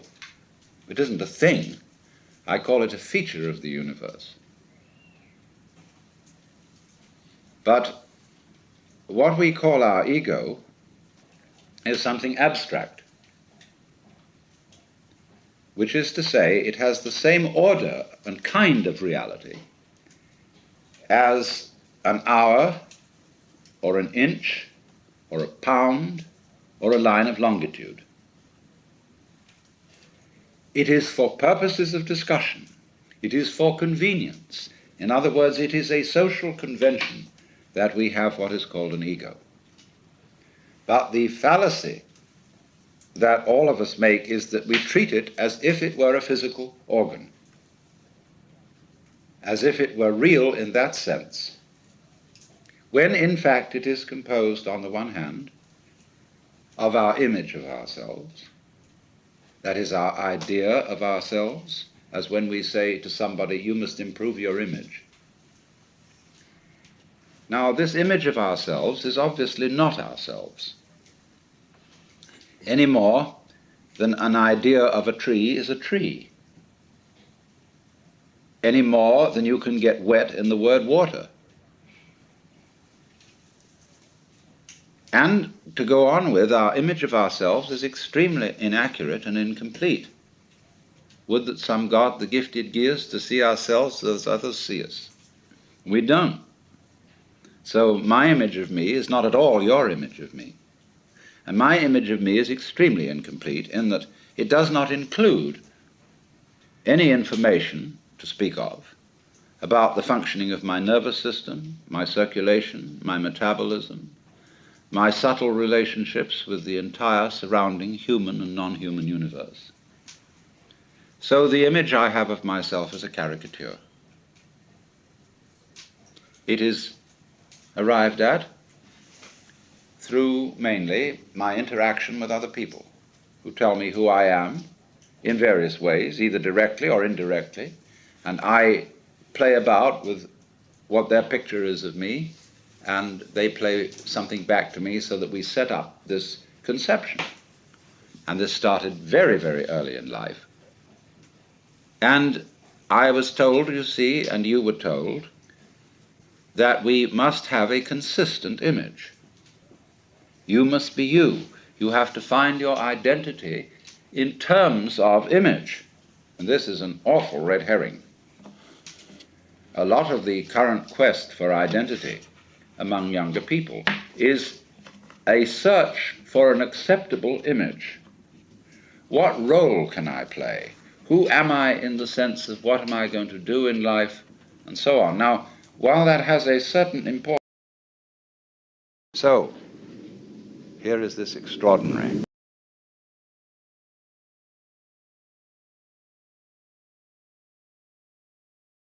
Now then, this works on a little plan. Let us consider the breakdown of a single kalpa. It consists of 4 yugas. Yuga. That means an epoch. Number 1 is called Krita. or sometimes Satya. And these names are based on the Hindu game of dice. There are 4 throws in their game, and Krita means the perfect throw, the throw of 4. Number 2 is Treta, the throw of 3. Number 3 is Dvapara, the throw of 2. And number 4 is Kali, that's the worst throw, the throw of value 1. Now, you will see that these yugas divide up a period of 4,320,000 years. I never remember numbers too well. So, the first yuga is 1,780,000 years long. The second is 1,296,000 years. The third, the Dvapara, is 864,000. And the Kali Yuga is 432,000. Now you see what's happening here.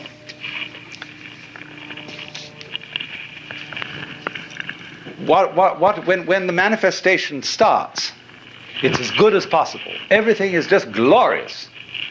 Because you know well that if you were dreaming anything you wanted to dream, you would start out by having the most luscious dreams imaginable. Now when we get, you see, to the Treta Yuga, something is a little bit wrong. Krita is 4 square. Everything's perfect, like the symbol of the square is an ancient symbol of perfection. Treta is the triangle. Something's missing. There's a little bit of uncertainty, and danger now enters. By the time we get to Dvapara, the forces of light and darkness are equal. Duality, the pair. But when we get to Kali, the force of darkness overcomes. But now you see what happens is, if you take 1/3 of the Treta Yuga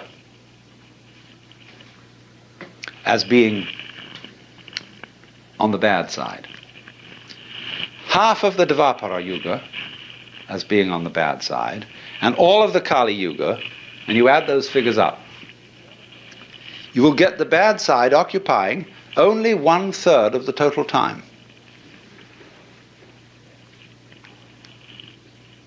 So what's going on here? It is not quite a situation, you see, it is not a view of the cosmos in which good and evil are so evenly balanced that nothing happens. Evil is just troublesome enough to give good a run for its money. It's as the game that is being played here is playing order against chaos. But you've got to have some chaos in order to play the game of order against it. But if order wins, there's no further game. If chaos wins, there's no further game. If they're equally balanced, it's a stalemate. So what happens is this: chaos is always losing, but is never defeated. It's the good loser. And that is a game that is worth the candle. Let's take playing chess. If you get an opponent who can always defeat you, you stop playing with him. If you get an opponent whom you can always defeat, you stop playing with them. But so long as there is a certain uncertainty of outcome, and you win some of the time, then it's a good game. And this is simply a number symbolism, as I said again, not to be taken literally. of the way this thing works. So the mythology says that we are now in the Kali Yuga, which started a little before 3000 BC. So we've got a long way to go to the end of it if you've got to take this literally. But of course, people have a way of always being in the Kali Yuga. We can go back to Egyptian inscriptions from 6000 BC, which say is that the world is going hopelessly to the dogs. That's always been the complaint.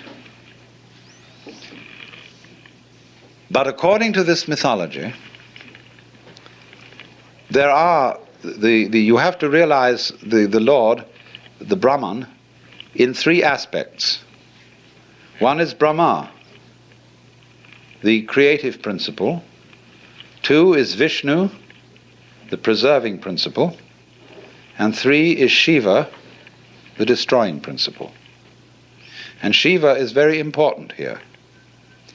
Shiva is always represented in Hindu imagery as a yogi. He is the destroyer in the sense of being the liberator, the cracker of shells so that chickens can come forth, the breaker up of mothers so that their children can be unsmothered, the liberative destruction, the bonfire. That's why devotees of Shiva like to do their meditations along the banks of the Ganges where they burn dead bodies. Because through destruction, life is constantly renewed. Shiva has a paramour, and her name is Kali, but that is a different word than this Kali. You mustn't confuse the two. And Kali is much worse than Shiva. She is black, and she has a long, long tongue, and her eye teeth are like fangs, but she's very beautiful otherwise. Has a lovely figure, but she's black. And in one hand, her right hand, she carries a scimitar, and in her left she carries a severed head hanging by the hair. And Kali, who is Shiva's, you see, Shiva is normally considered wedded. All the gods have their paramours, and they're all examples of the one central self. She's called Parvati, but that's her bright aspect. But her dark aspect is Kali. And Kali is the awful awfuls, the thing above all that men most dread. Kali is outer darkness. Kali is the end. She may be represented as a blood-sucking octopus, as a spider mother that eats its spouse. And Kali is the principle of total night. And yet there are those in India like Sri Ramakrishna for whom Kali is the supreme mother goddess. Because she is two-faced. She is playful and terrifying, loving and devouring.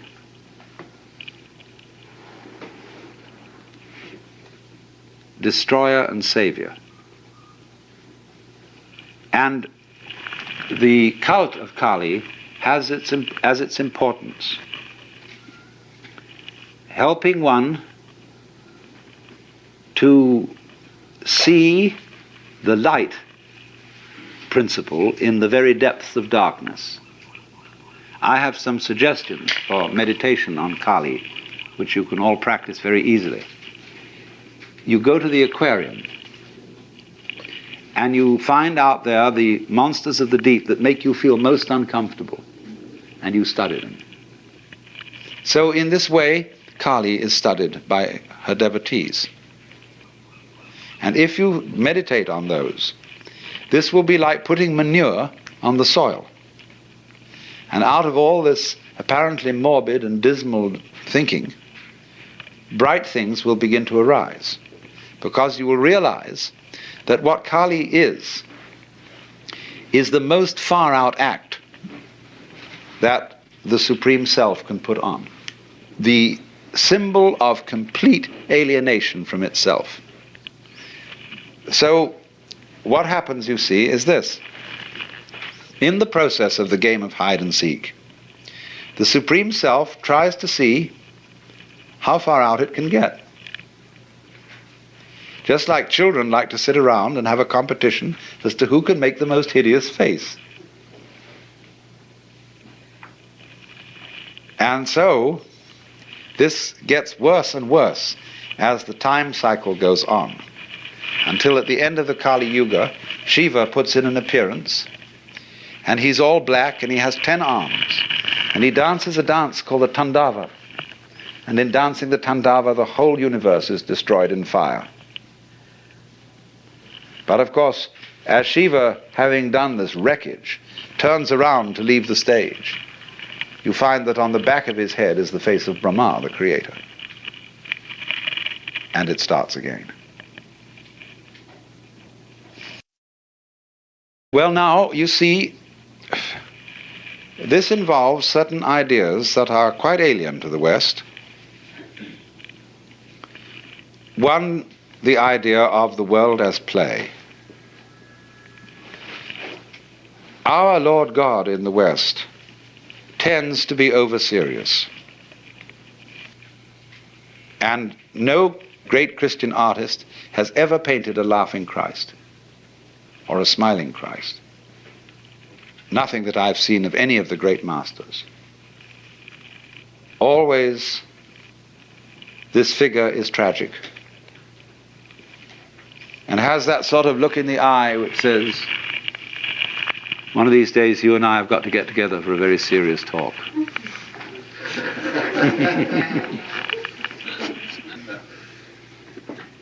So you see, there is some difficulty about the notion of the world as dramatic play for us. There's another difficult notion here, and that is cyclic time. See, most of us live in linear time. This originated with St. Augustine and his interpretation of the Bible. Now, I don't know how true this really is, but it's certainly a big fashion in modern scholarship to say that it was Judaism that gave us the idea of history. Hindus have no interest in history whatsoever, or not until recent times. To the total exasperation of historians, there is no way of finding textual evidence of the age of most of the Hindu scriptures, because they aren't interested in history as such. They are only interested in human events as archetypal occurrences, as repetitions of the great mythological themes over and over again. So if in a document started out that a certain adventure happened to King so-and-so, whom everybody knew at the time, in the next generation they had changed the name of that king to the current king, because the story was typical anyway. They just wanted to say a king everybody knew. They altered things in that way, and so they know no kind of chronology. And if you ask even quite intelligent Asians about this, they have difficulty in understanding what kind of a question you're asking. What is this history thing? Whereas on the other hand, according to our scholars, the Jews were historically minded because they remembered the story of their descent from Adam and Abraham, the great event of the liberation from Egypt, and then the triumphant reign of King David, and then things go sliding downhill as other political forces become stronger and stronger. And so they get fixed on the idea that one day is going to be the day of the Lord, and the Messiah will come and put an end to history. And there will be the restoration of paradise. But this is linear. They don't think of the world having been created many, many times before. and come to an end many, many times before. It's one clear ascent from start to finish, from alpha to omega. Well, when St. Augustine was thinking about this, he thought, if time is cyclic, Jesus would have to be crucified for the salvation of the world once in every cycle. But for some reason he had it firmly fixed into his head that there was only one historical crucifixion in time. What they call the one full, perfect, sufficient sacrifice, oblation, and satisfaction for the sins of the whole world. Once is enough. Now, of course, he got his hierarchies confused.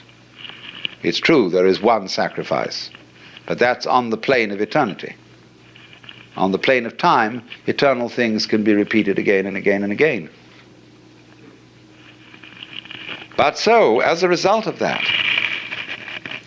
we are handed down, not a Greek, the Greeks also had cyclic time, like the Hindus, but we have been handed down linear time, and therefore we are always thinking of a progression that will take us steadily, steadily, steadily, faster and faster, to a more and more perfect world. And it will get better and better and better and better all the way along, if we keep our heads.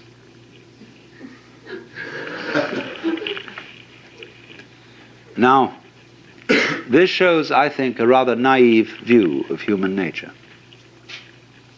Human beings tend to smash what they create and say, let's do it again. There is that in man which is also in the child. Rub it out. What fun. And so it isn't really too realistic to suppose that human beings will simply get better and better and better and better and better, because they'll soon get tired of it. They say, let's be as awful as possible. See, there was that element in Nazism. How awful can you get? How brutal can you be? How destructive? And that, it isn't just Germans, you know, who have that. See, we are converting all the living world around us into excrement and pretending it doesn't happen that way. And we are the most marvelous vortices in this stream of food which whirls around as us and then disappears into excrements, which again fertilize the soil, and we keep on at it.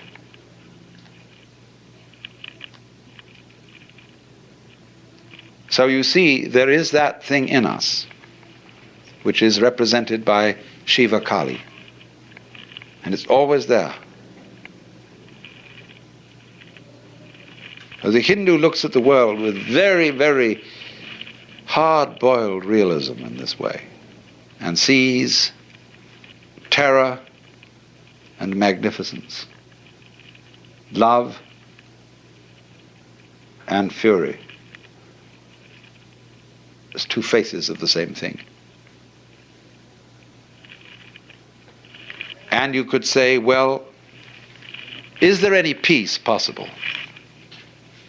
After you've looked at this picture for a long, long time, and you've conceived the endless, endless cycles, because this thing goes on always and always and always, per omnia saecula saeculorum, world without end. And the Hindu sometimes feels, oh, Brahma, don't you ever get tired of it? No, because Brahma doesn't have to remember anything. And you only get tired of things you remember. That's why, from the standpoint of Brahma, there's no time, only an eternal now. So the secret of waking up from the drama, the endless cycles, is the realization that the only time that there is the present. And when you become awake to that, boredom is at an end, and you are delivered from the cycles. Not in the sense that they disappear, that you no longer go through them. You do go through them. But you realize that they're not going anywhere. Now then, supposing you liken the rhythm of these cycles to music, why surely you don't hurry it up. You don't say, let's get to the end faster. You know how to listen to music only when you slow down time and sit back and let that be. And so, in the same way, you can see every little detail of life in a new way. You say, oh my, look at that.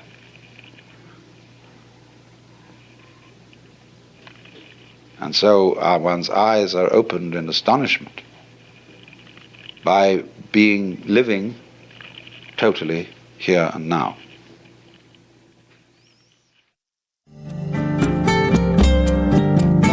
This concludes Session 9 of Out of Your Mind, Essential Listening from the Alan Watts Audio Archives.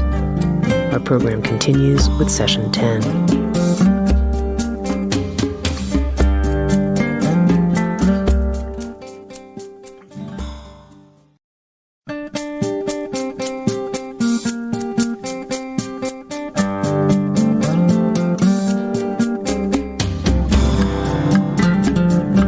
Sounds True presents Out of Your Mind, Essential Listening from the Alan Watts Audio Archives. Session 10, The World as Self, Part 2, with Alan Watts.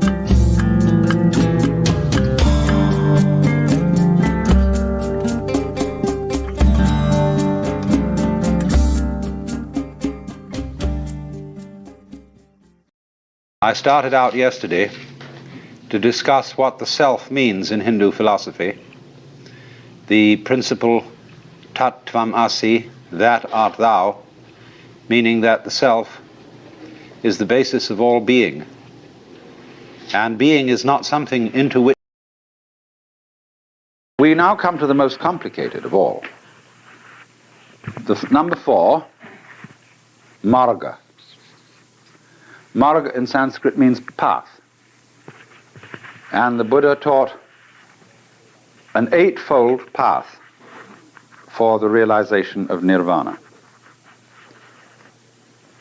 This always reminds me of a story about Dr. Suzuki, who is a very, very great Buddhist scholar. And many years ago, he was giving a fundamental lecture on Buddhism at the University of Hawaii. And he'd been going through these 4 truths, and he said, fourth noble truth is called a noble 8-fold path. First step of noble 8-fold path called shoken. Shoken Japanese mean right view. All Buddhism fundamentally is right view, right way of viewing this world.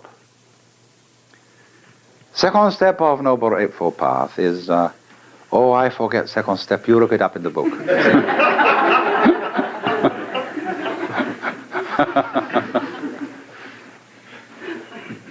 Well, I'm going to do rather the same thing.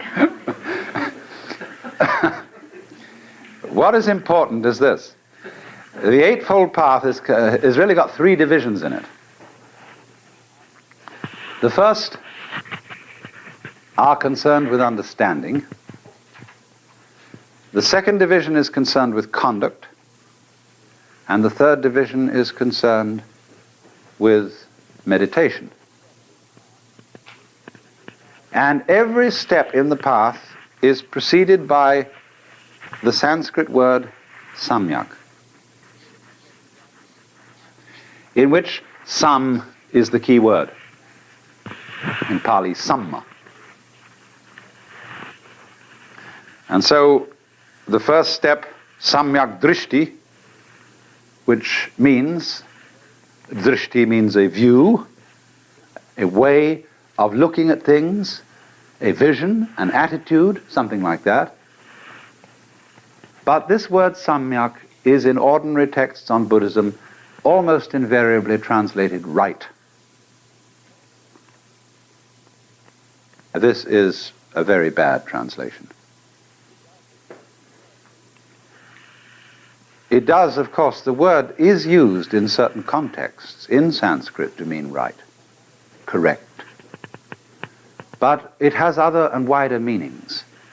Sam means, like our word some, which is derived from it, complete, total, all-embracing. It also has the meaning of middle wade, representing, as it were, the fulcrum, the center, the point of balance in a totality.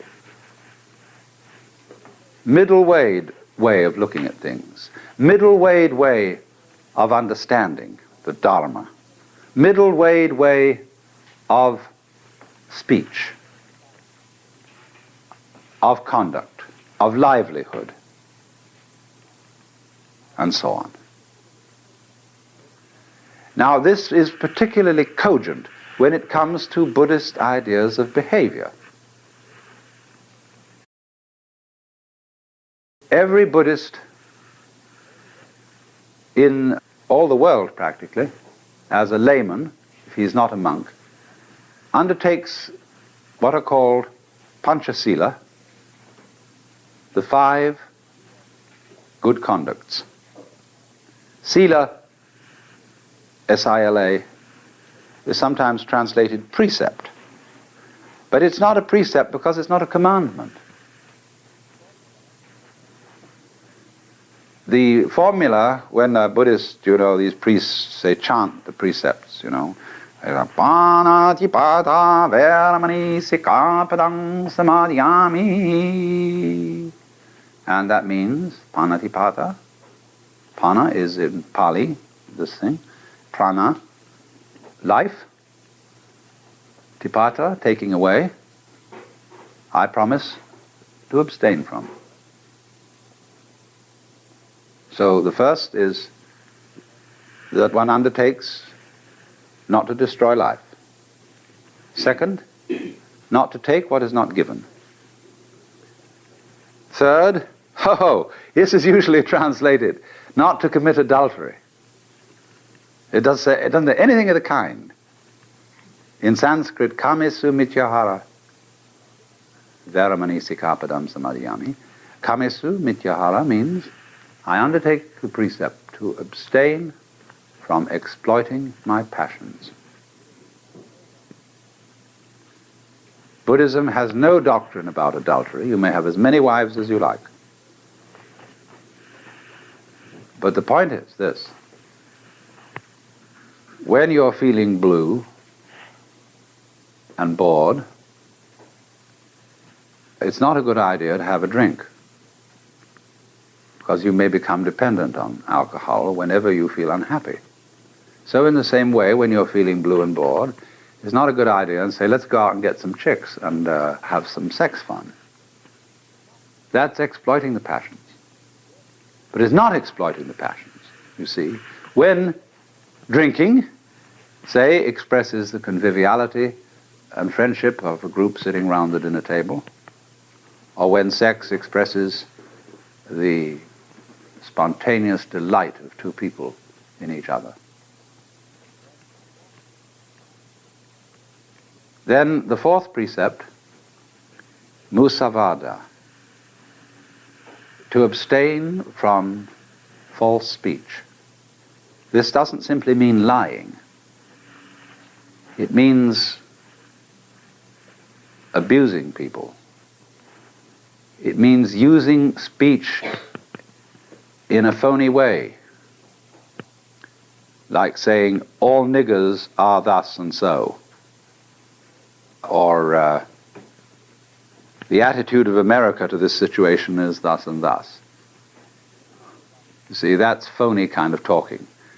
Anybody who studies general semantics will be helped in avoiding musavada, false speech. The final precept is a very complicated one, and nobody's quite sure exactly what it means. It mentions 3 kinds of drugs and drinks: sura, merya, majja, pamadatana. We don't know what they are. But at any rate, it's generally classed that narcotics and liquors. Now, there are 2 ways of translating this precept. One says to abstain from narcotics and liquors. The other liberal translation, favored by the great scholar Dr. Malalasekara, is I abstain from being intoxicated by these things. So if you drink and don't get intoxicated, it's okay. You see? You don't have to be a teetotaler to be a Buddhist. And this is especially true in Japan and China. My goodness, how they throw it down. Once a scholarly Chinese said to me, you know, before you start meditating, just have a couple of martinis, because it increases your progress by about 6 months.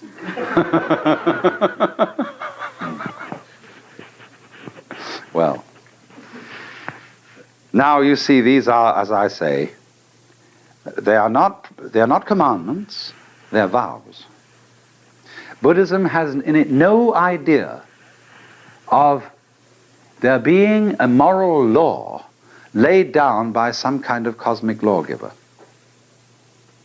And the reason why these precepts are undertaken is not for a sentimental reason. It is not that you're going to make you into a good person. It is that for anybody interested in the experiments necessary for liberation, these ways of life are expedient. First of all, if you go around killing, you're going to make enemies. And you're going to have to spend a lot of time defending yourself, which will distract you from your yoga. If you go around stealing, likewise, you're going to acquire a heap of stuff, and you're going to, again, make enemies. If you exploit your passions, you're going to get a big thrill, but it doesn't last. When you begin to get older, you realize, well, that was fun while we had it, but I haven't really learned very much from it. And now what? Same with speech.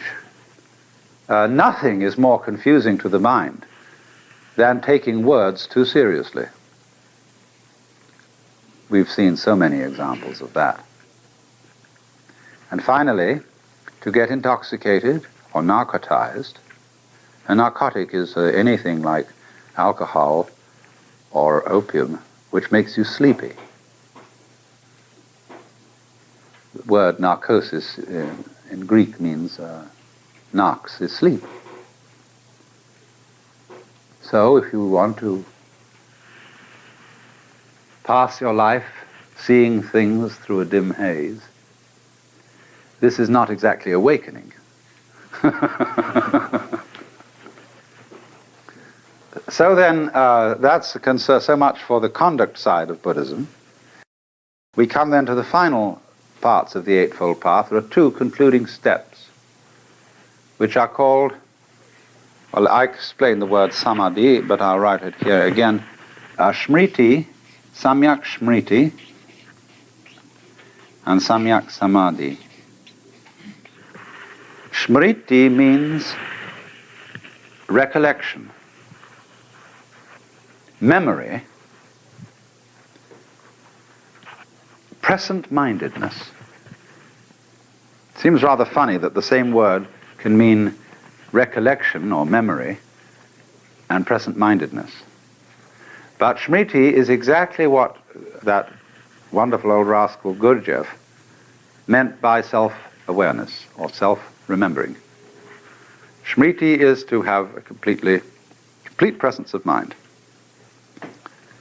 So there is a wonderful meditation called the House That Jack Built meditation, at least that's what I call it, that the southern Buddhists practice. He walks, and he says to himself, there is a lifting of the foot. There is a lifting of the foot. The next thing he says, there is a perception of the lifting of the foot.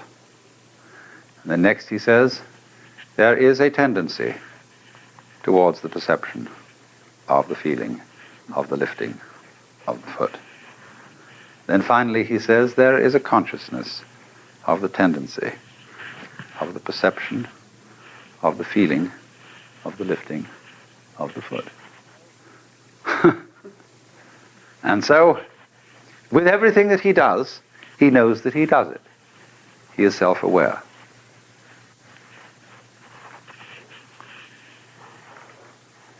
This is tricky. Of course, it's not easy to do. But as you practice this, I'm going to let the cat out of the bag, which I suppose I shouldn't do. But you will find that there are so many things to be aware of at any given moment in what you're doing that at best you only ever pick out one or two of them. That's the first thing you'll find out. Ordinary conscious awareness is seeing the world with blinkers on. As we say, you can think only of one thing at a time. That's because ordinary consciousness is narrowed consciousness. That's being narrow-minded in the true sense of the word. Looking at things that way.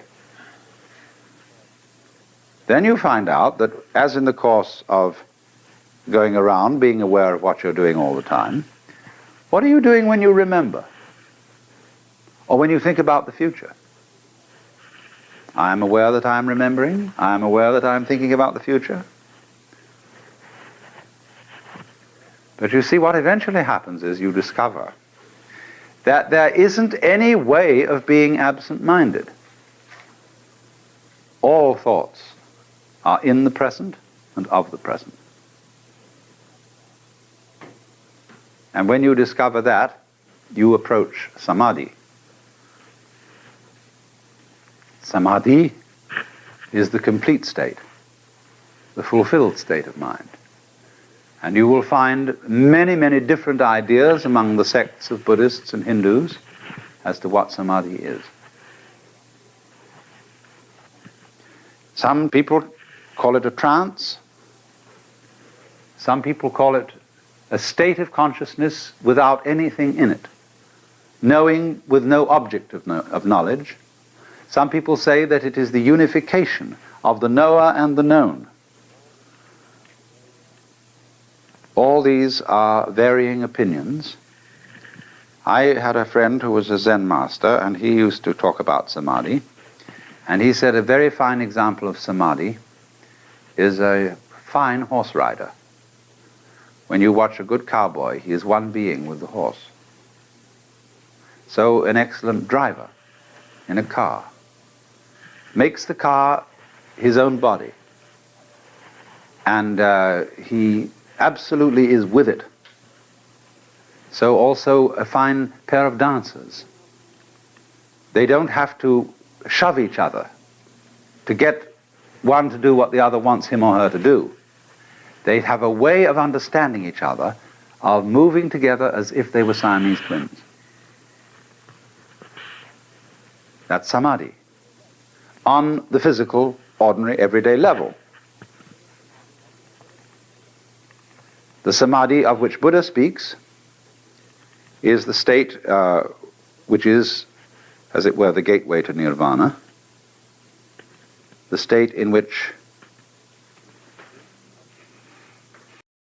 I love the story of a conversation at an English country house at a dinner party where the hostess started up the question of death and asked the various guests what they thought was going to happen to them when they die. And some thought about reincarnation, and others thought about various kinds of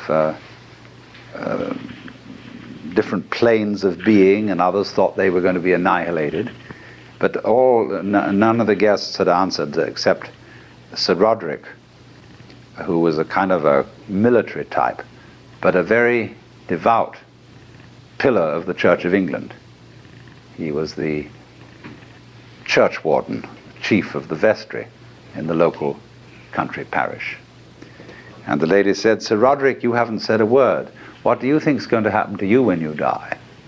"Oh," he said, "I'm perfectly certain that I shall go to heaven and enjoy everlasting bliss, but I wish you wouldn't indulge in such a depressing conversation."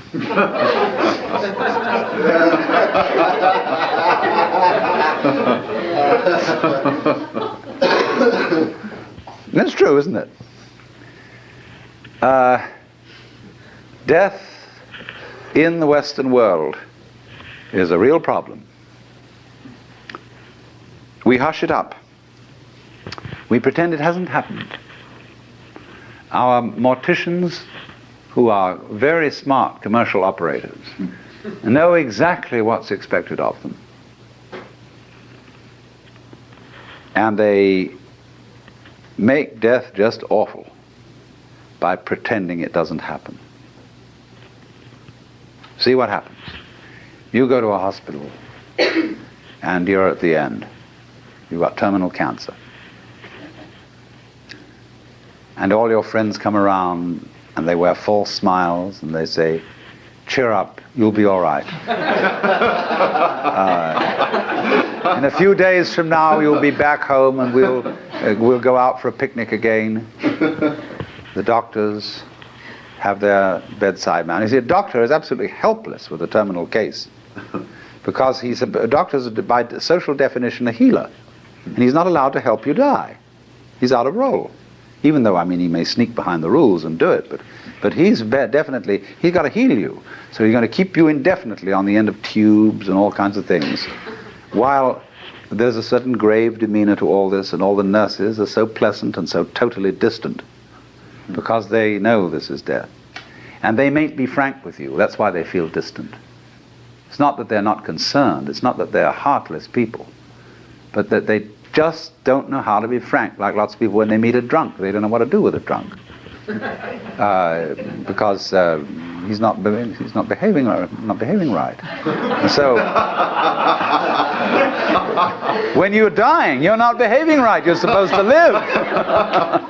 See, so we don't know what to do with a dying person. We don't get around that person and say, listen, man, listen, I've got the news for you. You're going to die. And this is going to be great. Look, no more responsibilities. Don't have to pay those bills anymore. Don't have to worry about anything. You're going to just die. And let's go out with a bang. Let's have a party, see? We'll put some of that morphine in you so that you won't hurt too much. But we're going to prop you up in bed and we're going to bring all our friends around and we're going to have champagne. And you're going to die at the end of it, see? And it's going to be just marvelous. Just like being born, see? When we had birth problems, see, all women used to think that birth had to be painful. It was good for them. It was one of the things you had to suffer because you'd been screwing around with people, and therefore you had to have a child, and it's got to hurt. And then the doctors got together and they scratched their heads, and the man called Grantley Dick Reed said, "No, birth doesn't hurt, it's natural." All we've got to do is to talk these women into the idea that it doesn't hurt, that all these so-called pains are just tensions, and that birth is great. It's not a disease. It's not really something you ought to go to hospital for, because you associate hospitals with diseases and sickness. Birth isn't sickness. All right, now let's do some new thinking. What about death? Is death sickness? Or is it a healthy, natural event like being born? Of course it is. So, I mean, a little change in social attitude about this will fortify everybody else I mean, if I'm alone and all my relatives are going, and kind of pretending to me, it's going to be hard for me. I've got to challenge the whole bunch of them and get my dander up and say, listen, damn you, I don't want all this thing around here. You've got to take a different attitude about my death. Well, that's hard. But if everybody helps me, and we do, we're all one body, if they all come around and say, congratulations, you're going to die. Liberation. Liberation now, you see. Because just before you die, I mean, look, I know very well a skillful priest handling a person dying can do this for them. But he has to talk very, very, very straight. And he has to say, listen, these doctors, don't you pay any attention to them. They're trying to amuse you and deceive you. You're going to die. This isn't terrible. But it's just going to be the end of you as a system of memories. And so you've got a great chance right now, before it happens, to let go of everything. Because you know it's going to go, and it is going to help you. It's going to help you let go of everything. So if you have any possessions left, give them away. Give everything away. And if you have anything to say that is you felt that you ought to say before you die, and that you're kind of hanging on to and it's bothering you, say it. I mean, I don't mean necessarily a last confession, but say it said that Adlai Stevenson, shortly before he died, said that he had been making a monkey of himself because he didn't agree with the government's policy about something or other. You know, he had to get that off his chest because he had a little thought in the back of his mind that things were catching up with him, you see? So the moment comes when this thing called death has to be taken completely, not as some ghastly accident, something that all the friends are going to stay away because you're awful. I mean, sometimes people, when they die, are in a very unpleasant physical condition. They don't smell good, they don't look good, and so on. But an enormous amount can be done with scientific methods to make things reasonably tidy from a purely sensory